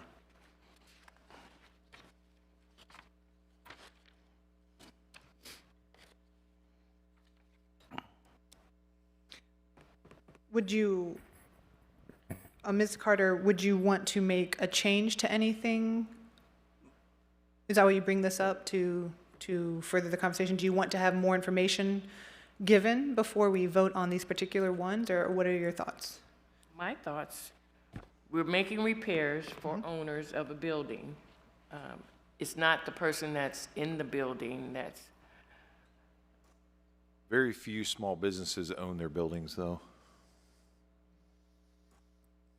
You know, there's a lot of people that don't have the capital to purchase a property and then open a business. Or it takes some time. Yeah, that's kind of I see your point. Because like the homeowner repair program Exactly. makes perfect sense, right? To be owner occupied, but in a business sense, it's just a much different reality. I'm not there. I'm sorry, go ahead. Got you. Yeah, I guess, so would you have an idea that you'd like to see, for example, for number 11, Pear's Grocery, the one that you first brought up? What were you thinking about that? Would you want to pull that, or could we have a conversation about that? So is your problem the way the paperwork was filled out, or just what they're applying for because of them not owning the My building? problem is they're not the owners of the building, and we're making repairs or adding for a landlord so that if he kick him out next week, he's got the business repaired and got all of that taken care of. Do we require, oftentimes on commercial leases, there's tenant improvements. That's their responsibility if they want something done that can be offset by rent abatements, things like that. Do we require a copy of the lease as a part of our application process? We have not to date on that. I mean, obviously, if they're not the owner, we usually have an acknowledgement to make sure that, hey, you've got a lease and everything's squared away. But typically, I'll just say it this way, is that if there's tenant improvements, typically the leases where the tenant's obligated to make those improvements to the space, the lease is sufficiently long enough to where the tenant will get the benefit of those improvements. So it would not be a typical business practice for a tenant to need some custom fitted walk-in coolers, and the landlord has to pay for that. That would be the tenant, that would be their obligation to do that. But their lease would be long enough to where they're going to get the value out of doing it. I don't know if that helps or hurts your situation, but in a boots on the ground perspective, lots of commercial leases have tenant improvement requirements where they've got to do that. They build that into their pro forma and they make their lease long enough to recover the costs for that. So it's more of a benefit to the tenant under their long-term lease, I'm guessing, than it would be to the landlord. But without actually seeing and reviewing all of the leases that might be associated with that, it's a presumption. I don't know for sure. I know when you rent a facility and you decide you want to put in cable, they won't even put cable in unless you get a letter from the owner, if you're not the owner. It's a fair conversation and fair question, Mrs. Carter. Yes. And I also hear Mr. West's point as well, because we offered this to small businesses, basically, or to businesses in general. So I'll say this, if we only offered this to owner-occupied small businesses, this is really controversial to say, but I don't really care. You're catering to people that have more wealth than others, 100%. The small businesses that are in these long-term leases that are in a sense forced, where the building owners are putting it on their tenants to do whatever the list of improvements are, those are the people that could probably benefit from this grant program more than someone who has owned their building for a while.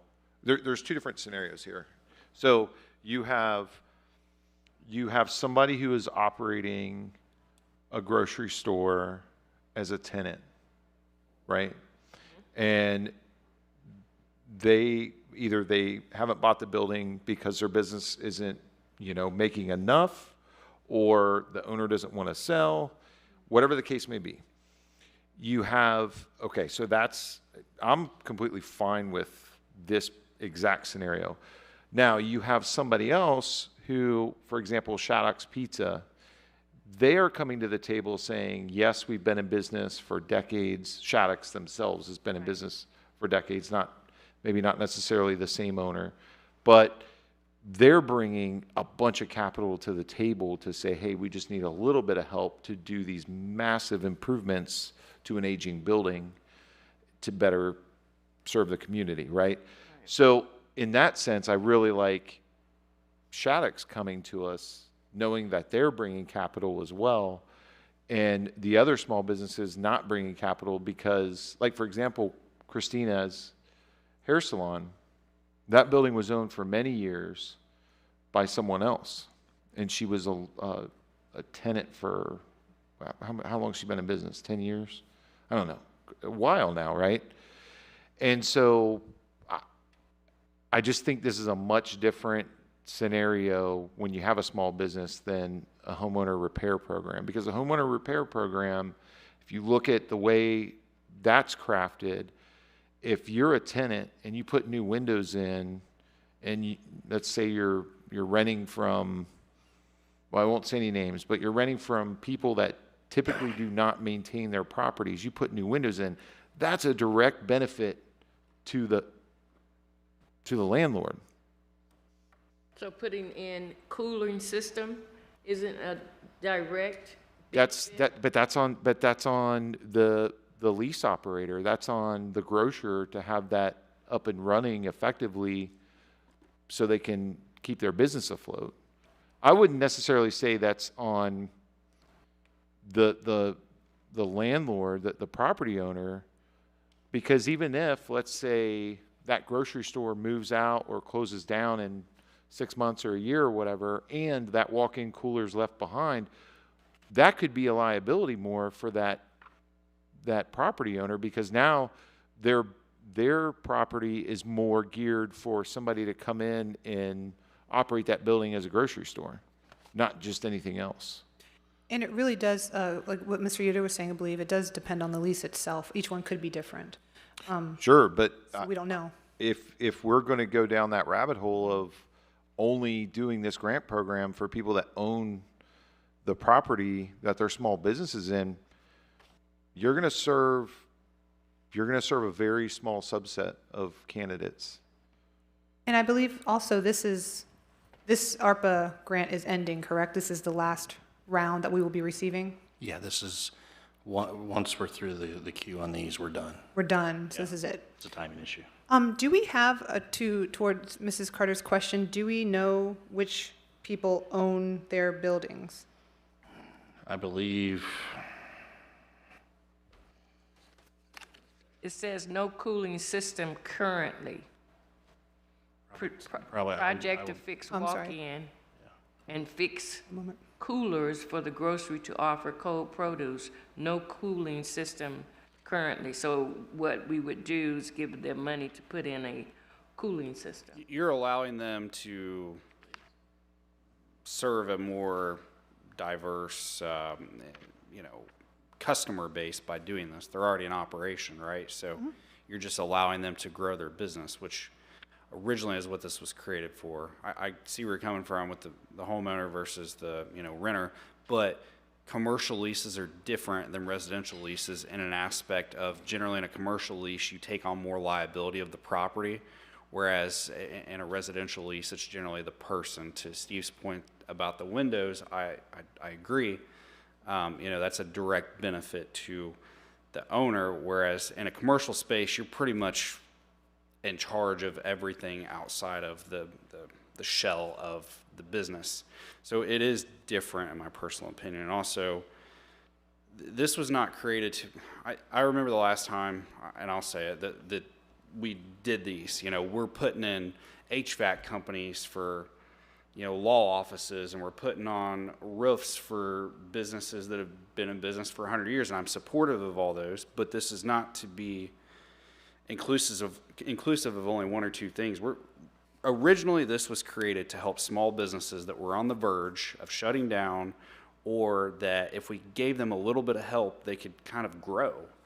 And if you're only helping grow the established businesses that own their own properties, you're kind of only, helping the ones that already have it for the most part. Each story is going to be different. For example, Shaddock's, I know they're looking to expand and open up a sort of a sports bar thing, which that's great. That's another way to serve Middletown. But at the end of the day, this was created to help small businesses to be able to serve the community. So I think at this point we just vote on it personally. Yeah. Call to vote? Okay. But I did have a question put, so I just get that last. Do we know which ones, can you tell me really quickly which ones are owned by, I know it's in each item.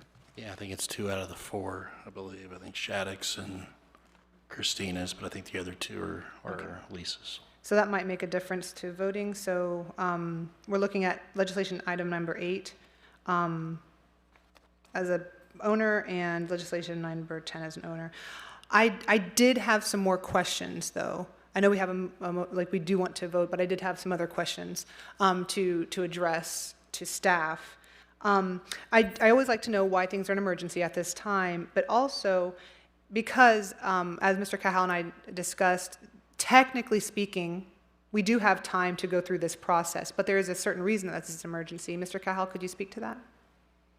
Yeah, these ARPA dollars that are funding these, they have to be spent and out the door before the end of the year, and we need a little bit of wiggle room if certain projects don't go forward or go forward in totality on a reimbursement basis that we can revenue replace before the end of the year.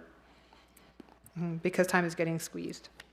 Also, do we know for numbers, legislative item numbers 8, 9, 10, and 11,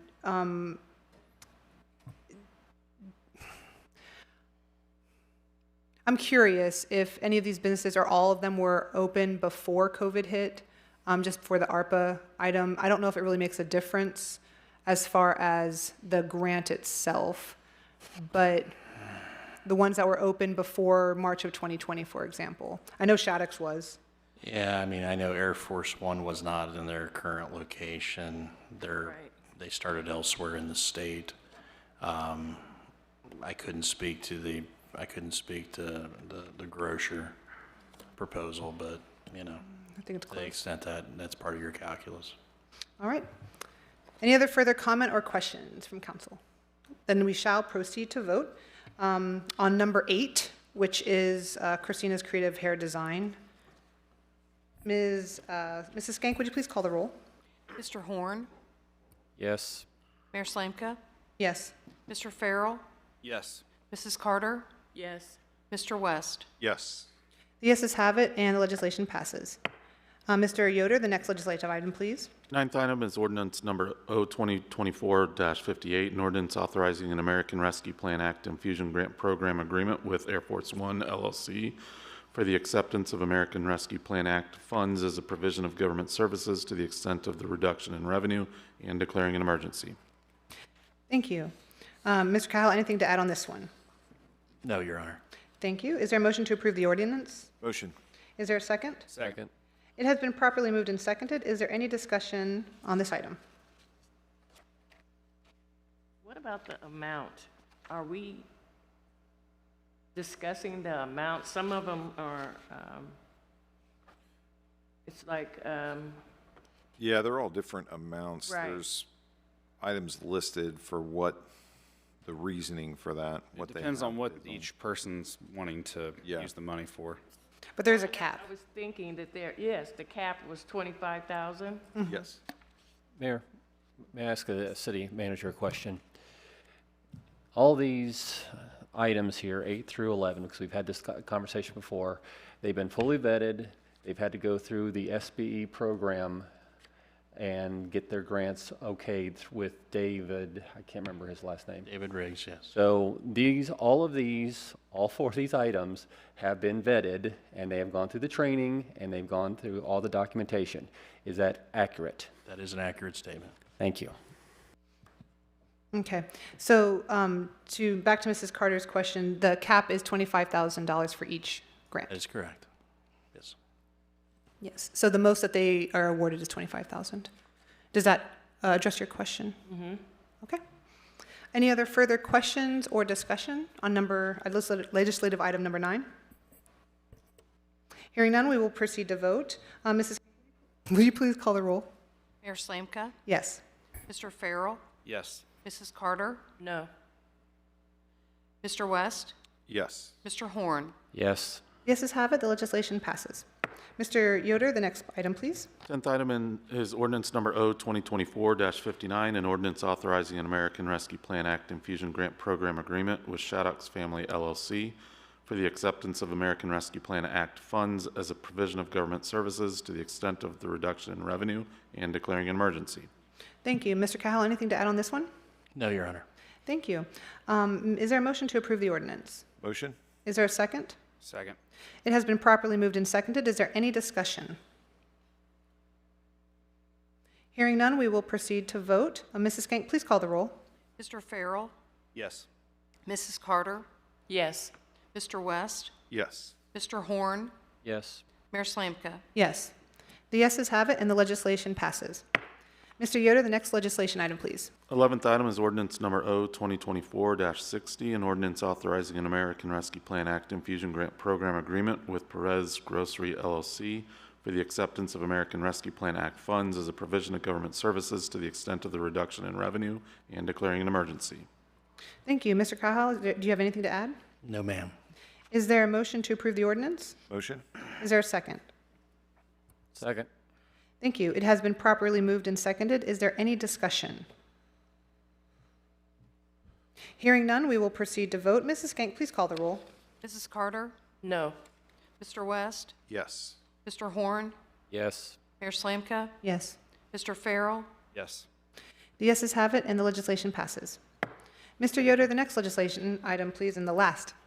Yes, the 12th and final item is ordinance number O 2024-61, an ordinance authorizing the city manager to apply for, accept, and enter into a water supply revolving loan account agreement with the Ohio Environmental Protection Agency's Department of Environmental and Financial Assistance for the construction of a new filter backwash equalization tank and declaring an emergency. No actions requested till the August 20th meeting.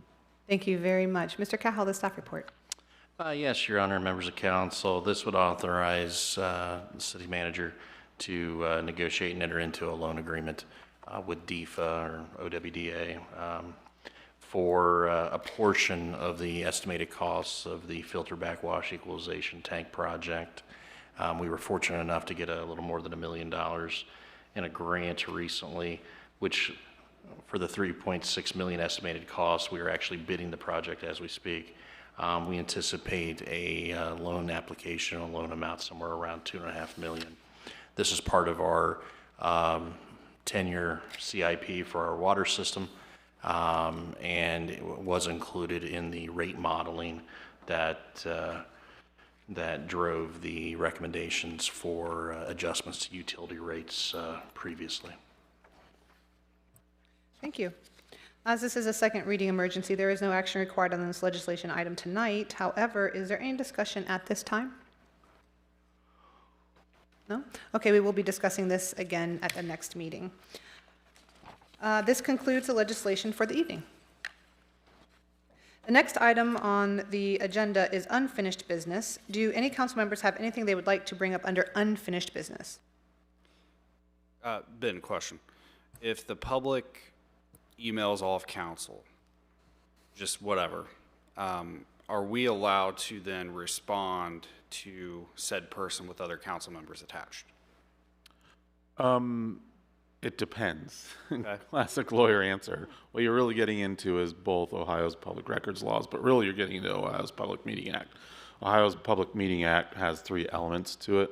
It's got to be a prearranged or pre-scheduled meeting of a majority of council for the purpose of deliberating on public business. Those are the 3 elements.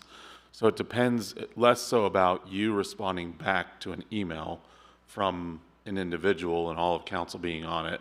It's more about the deliberative potential on public business that could be associated with that. And deliberation is defined as basically being the back and forth exchange of idea, quite frankly, like what you've been doing all night on all those things. So it's most likely in a vacuum, it wouldn't be a Public Meetings Act violation for someone to email all of council and a council member to reply all, because there's not a back and forth exchange by the majority of council occurring, but it does create the inference that you're then passing on information, how you might feel of something, to everyone else that's in that board. So I think in the, hence why I say it depends is, I think context would be everything in what you're getting at.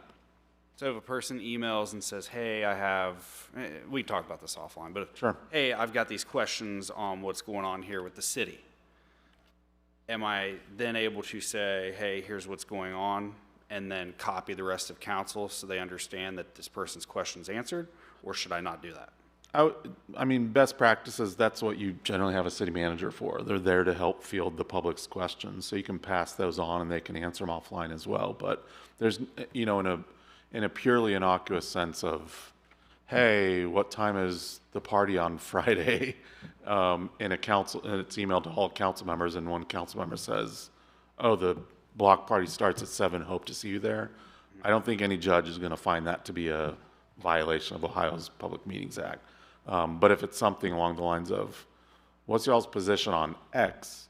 And then you go, well, I think ... Well, you're just telling them. So that's where the context could really matter and change it. Okay, all right. But if it's purely innocuous, yeah, I mean, I wouldn't get too hung up on it. It's less about what you're conveying to the individual.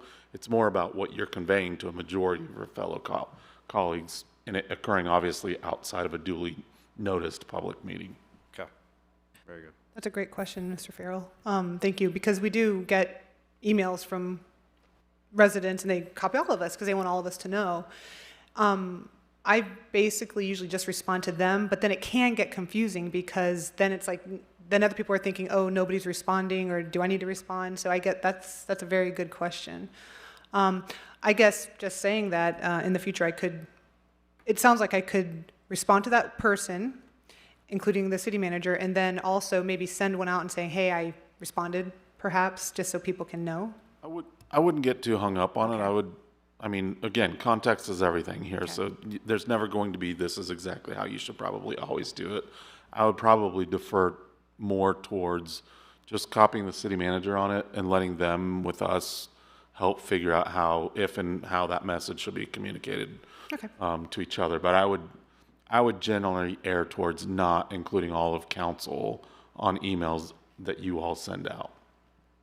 Because it creates the false inference that there's a meeting occurring outside of the meeting, when all you're really trying to do is say the party starts at 7, you know? Yeah, or just let everybody know that we answered, so it's okay, but got it, yes. Thank you, thanks for that question. Is there any other unfinished business that anybody would like to bring up at this point on council?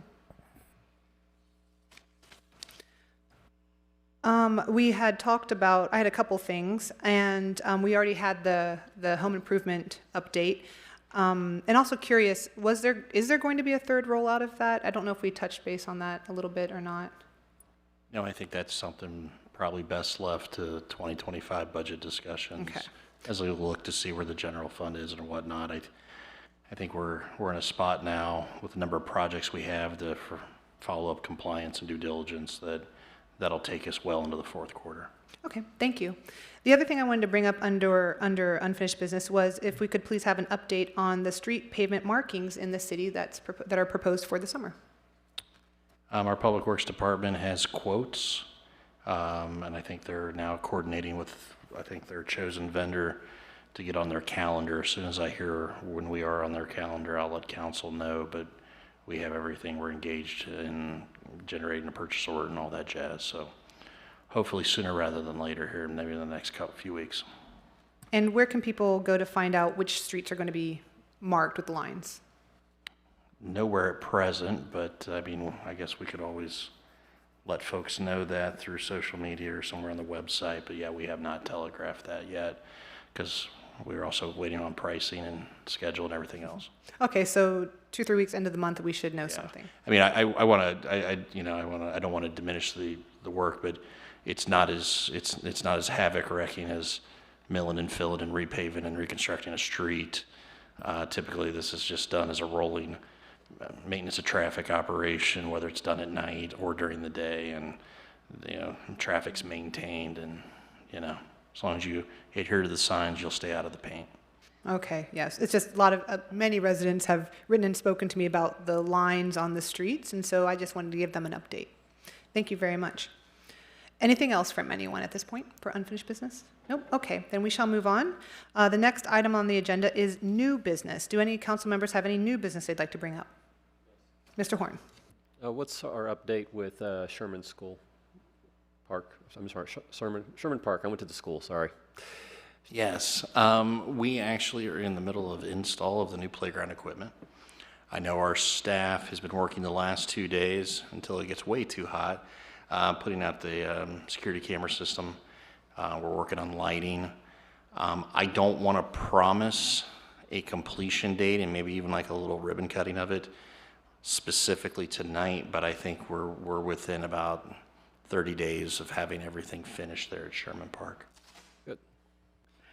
Nathan, did you say that you would install porta potties over there at Barnett's? Can you put them in there without the school, without the Board of Education's permission? I need the superintendent's office's permission. Debbie Hauser and I talked about it. We're going to split the costs. I'm just working with one of her staff somebody's got to order them, and it makes more sense for them to order them since it's their property.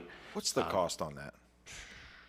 Nothing, right? Not in the porta potty business. It is, look, in the scale of things, in terms of our budget, it's de minimis.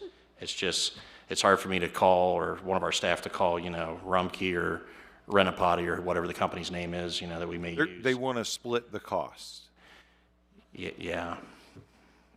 So. Her office is going to get a call from me. This is ridiculous. We should have everything taken care of at Douglas Park. We've added.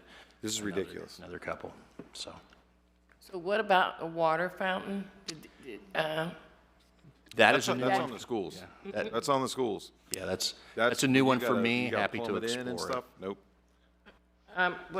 I'm sorry, Nathan, what'd you say? That was a new one for me, but I'm happy to explore it with the superintendent's office and see what options there may be there at that property. I honestly just can't tell you what that might be right now. Yeah, so I'd also be interested in Yeah. see what they would say about water fountains as well at Barnett's. Oh, they'll want them, but they'll want us to pay for them. I have two things real quick. First of all, and I realize I'm making the meeting longer by saying this, but people are not watching these meetings right now because we can't finish a meeting before 9 o'clock. And we are not serving on we are not being efficient in these meetings right now. I mean, everybody in here can probably agree with that. The meetings that I had before, we were out by 7:30 oftentimes. I'm not blaming this on any one person. That's not where I'm going with this. But we have to do something because people have stopped watching these meetings because they're so long.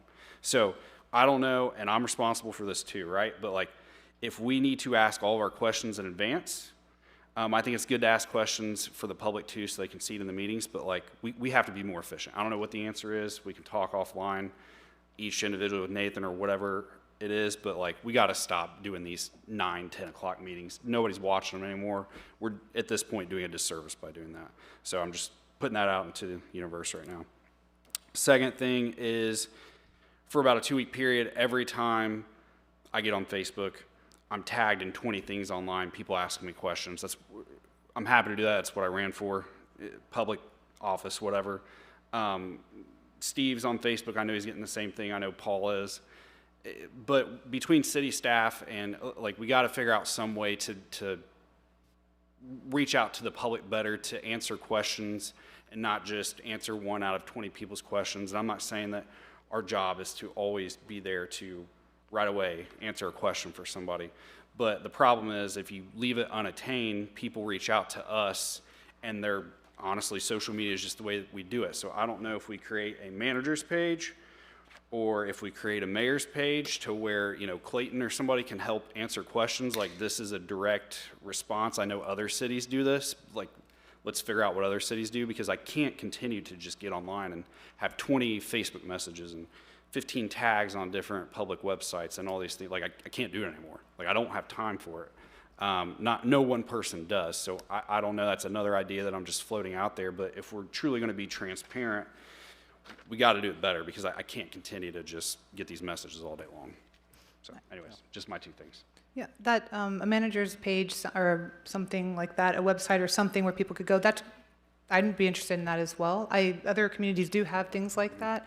It's great for people who are online, but it also could be word of mouth. We could also consider those things as well. So I'd be Yeah, and I hope nobody takes what I just said for both things personally. It's not geared towards any one person. It's just, we need to do it to better serve the public. It's getting to be a bit much, and then that's why that was in the back of my mind tonight when you, Mayor, were like, well, maybe we should push this off. It shouldn't be an emergency. We should get more community feedback. All the community feedback is at your fingertips on Facebook. Zach and I get, But there's no one central place where you can go. right, because it's all It's all over the place. scattered. Mhm. And so, I thought we had a communication person. Are you on? Isn't that what our communication person does? I think that's what Not Zach is talking really. about. I'm sorry, Mr. Farrell. I think he's talking about creating some centralized. I think it, you know, and I identify some of the same things that you have, Mr. Farrell, has identified. I think the issue is, it's finding that balance. For a variety of reasons, our official Facebook page or whatnot, we kind of have a policy for a variety of reasons where we kind of limit what you may have on your private or some group Facebook where it's constant, almost a chat room back and forth, everything else. Because unfortunately, you know, for every 100 folks that are there generally asking a question or making an innocuous comment, we have some bad actors out there. So that's you know, what we have to do at times to just monitor things. I think the other thing is it's a struggle as an elected official. I mean, I used to have family, you know, my father was an elected mayor for 20-some years. It's that balance of, yeah, you want to be that person of contact for any of your residents, for any of the voters, that quasi-ombudsman, but it can very quickly get overwhelming.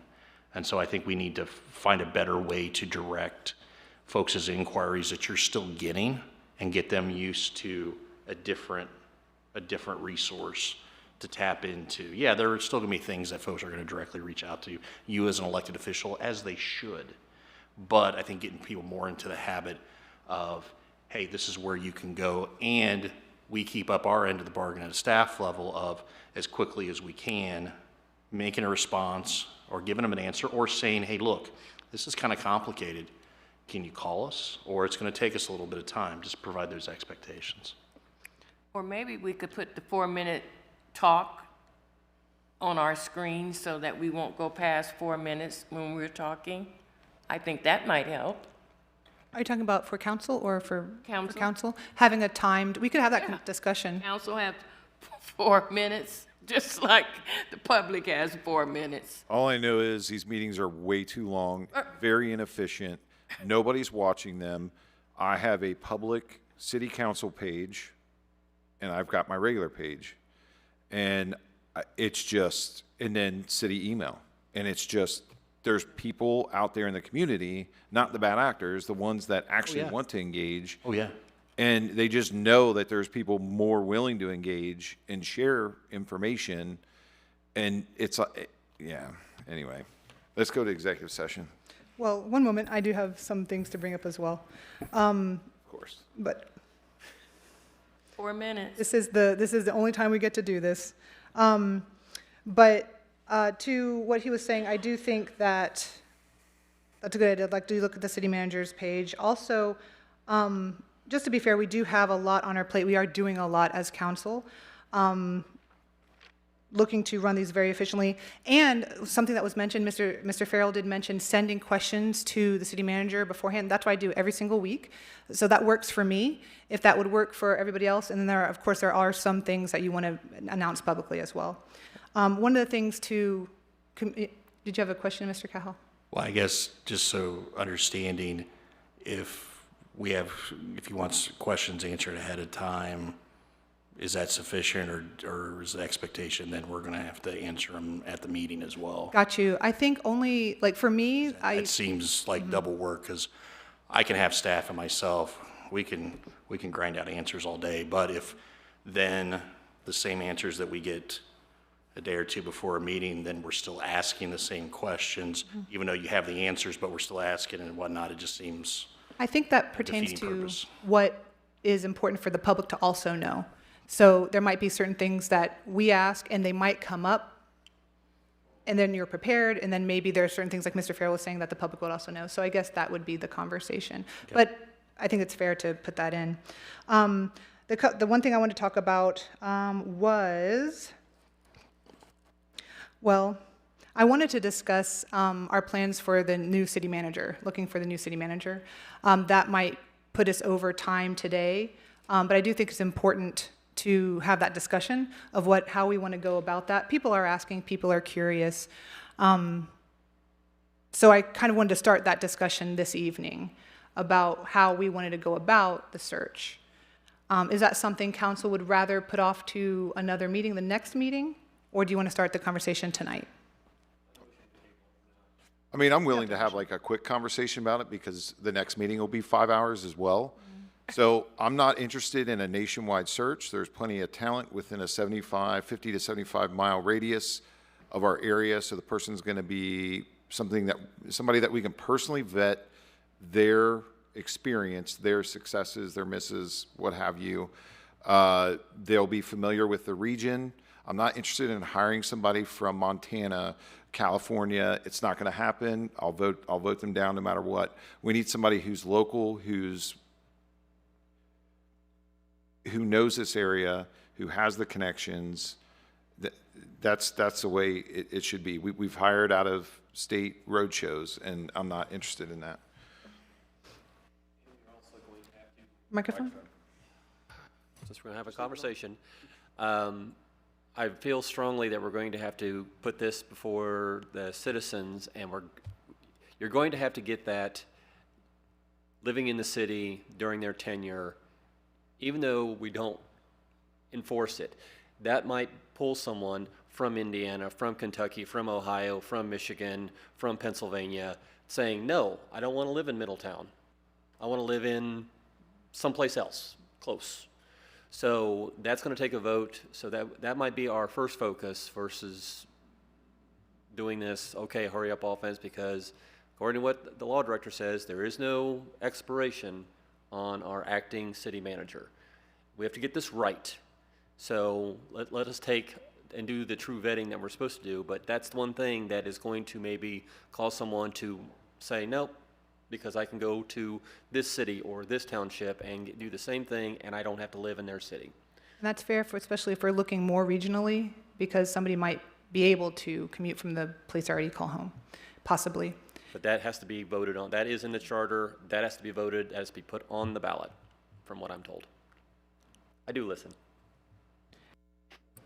Are there any other items that anybody wanted to talk about as far as the city manager search? I agree. I was interested in the option of also, I think some years ago when we were looking at Doug Adkins, could you speak to the community committee that was formed? There was a process that you were telling me about, Mr. Yoder. I don't think I was telling you about because that predates me. I wasn't involved when Doug Atkins was selected as city manager. He's who subsequently hired me. Got you. Somebody was telling me, but I think you know the process. We were talking about the committee that was formed. Likewise, I've heard through the Yeah. grapevine. I wasn't actually involved with it either, but I believe it was the Jim Palahniuk search that there was some community involvement. Like they narrowed down the candidates to a group, and we got some community involvement with that. But I wasn't actually, the law department wasn't involved with that. Thank you. Does anybody remember that? Mrs. Skank, do you remember if we had a committee from, 'cause I thought it was Doug Adkins. There was a committee of community members, stakeholders, residents, that kind of thing, that also interviewed as well. And I'm not sure if it was because Doug was an internal candidate. That's true, yeah. So because he was a prosecutor here at the city, and then he became the community development director, and then,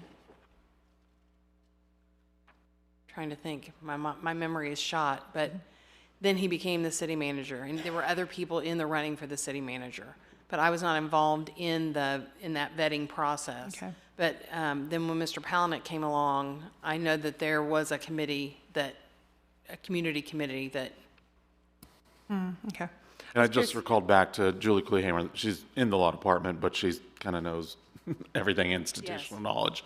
She had wrote back when you'd asked that question earlier, but I think there was I don't know if the emails we talked earlier, I don't know if it came through, but I printed that in case, for a variety of reasons, this came up.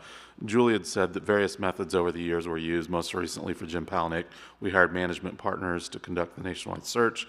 Council selected some community leaders, i.e. Chamber, Atrium, and she's not certain how many, but council selected some community leaders in the interview process. I think council reviewed the resumes, determined who they wanted to interview, and then the community leaders and staff were brought in as part of the interview team. Interview team then completed score sheets, and the acting city manager at the time compiled all of the results in a summary for council. Council made the final call. But, you know, under the charter, however you get to a majority, that's when you appoint someone. You can do it Okay. by snap, or you could do it by congressional appointment process, whichever ways you want to go about it. That's your prerogative. Gotcha. I mean, to be honest, my thought there is, so if we hire a firm, like, as much as I respect the people in this community, our job is to be that board, to be that committee. That's one of our probably two main focuses, right? So I'm not saying that we don't involve the community, right? It's always good, but at the same time, like, that buck falls on us. That's why we're elected. That's why people come out and cast their votes. Nobody on those selection boards or committees are going to be known.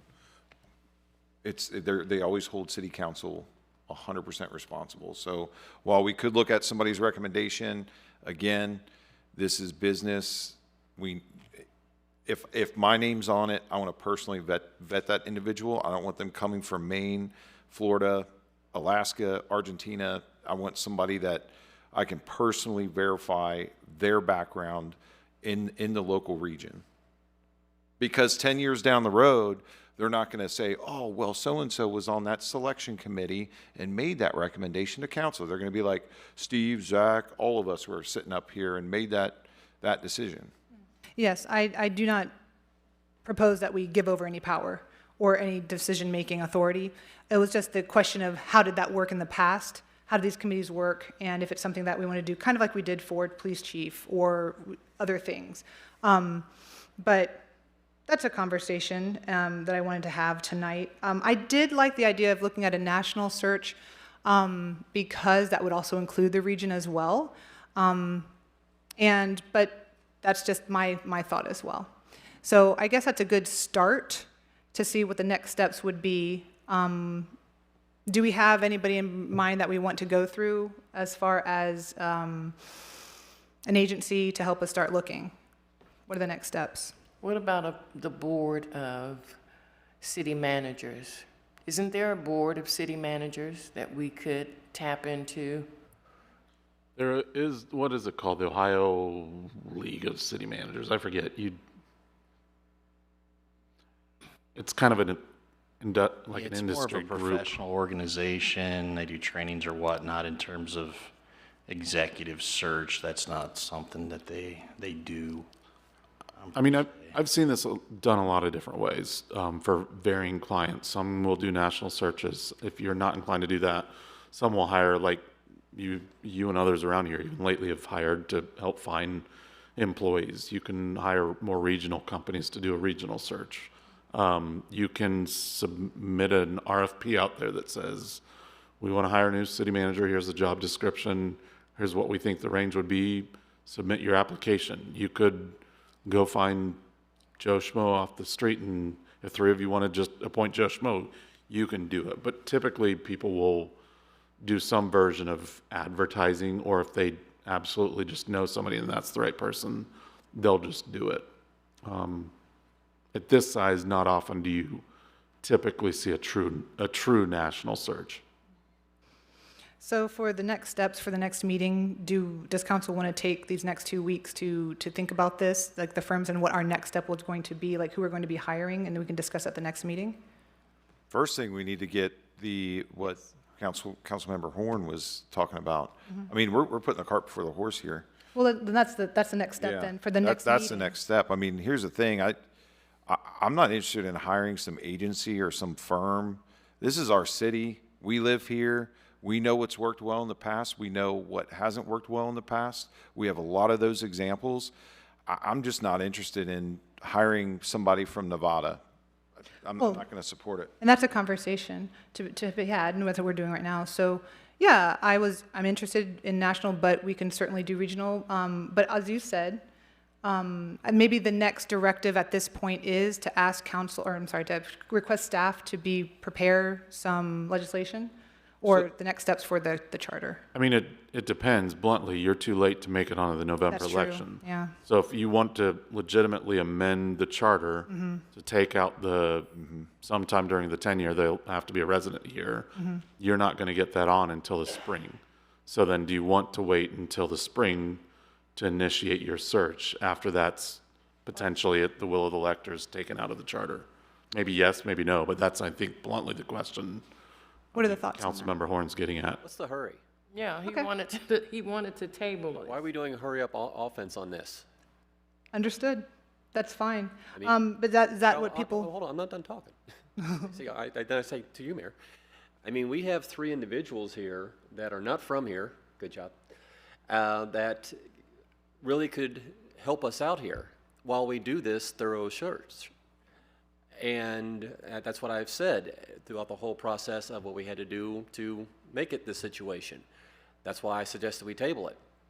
And because if we are going to pull someone or ask someone to interview, the reason why that comes up in my mind, the city of Cincinnati hired a police chief. And I guess he kept on saying it wasn't in the packet.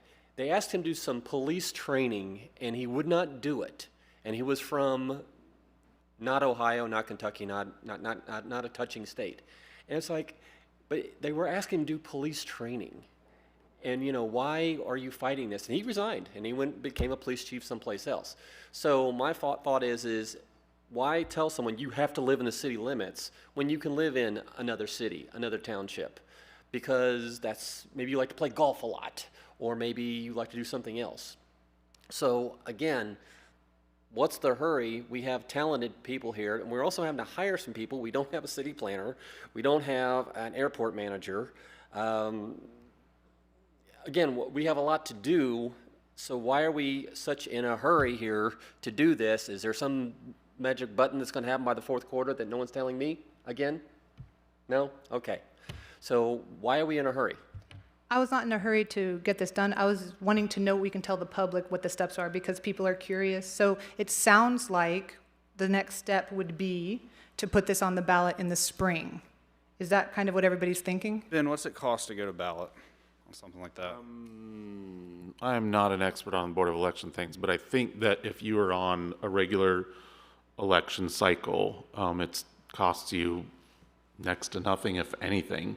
What you're really getting into is if there's a special election that has to be had just on account of you got to pay for that whole thing. And for Middletown, I mean, what were we paying in postage just for the newsletters we're doing? You're going to be talking 50 grand plus, I would think. Yeah, I mean, it would be a mid-range five-digit number. So I guess my question there is... Now, but as Ben said, during a regular election cycle, the attributable costs are much less. I don't know if you pay anything, to be honest. I don't know. Yeah, I don't believe we do. Just It's as a nominal at reminder- most.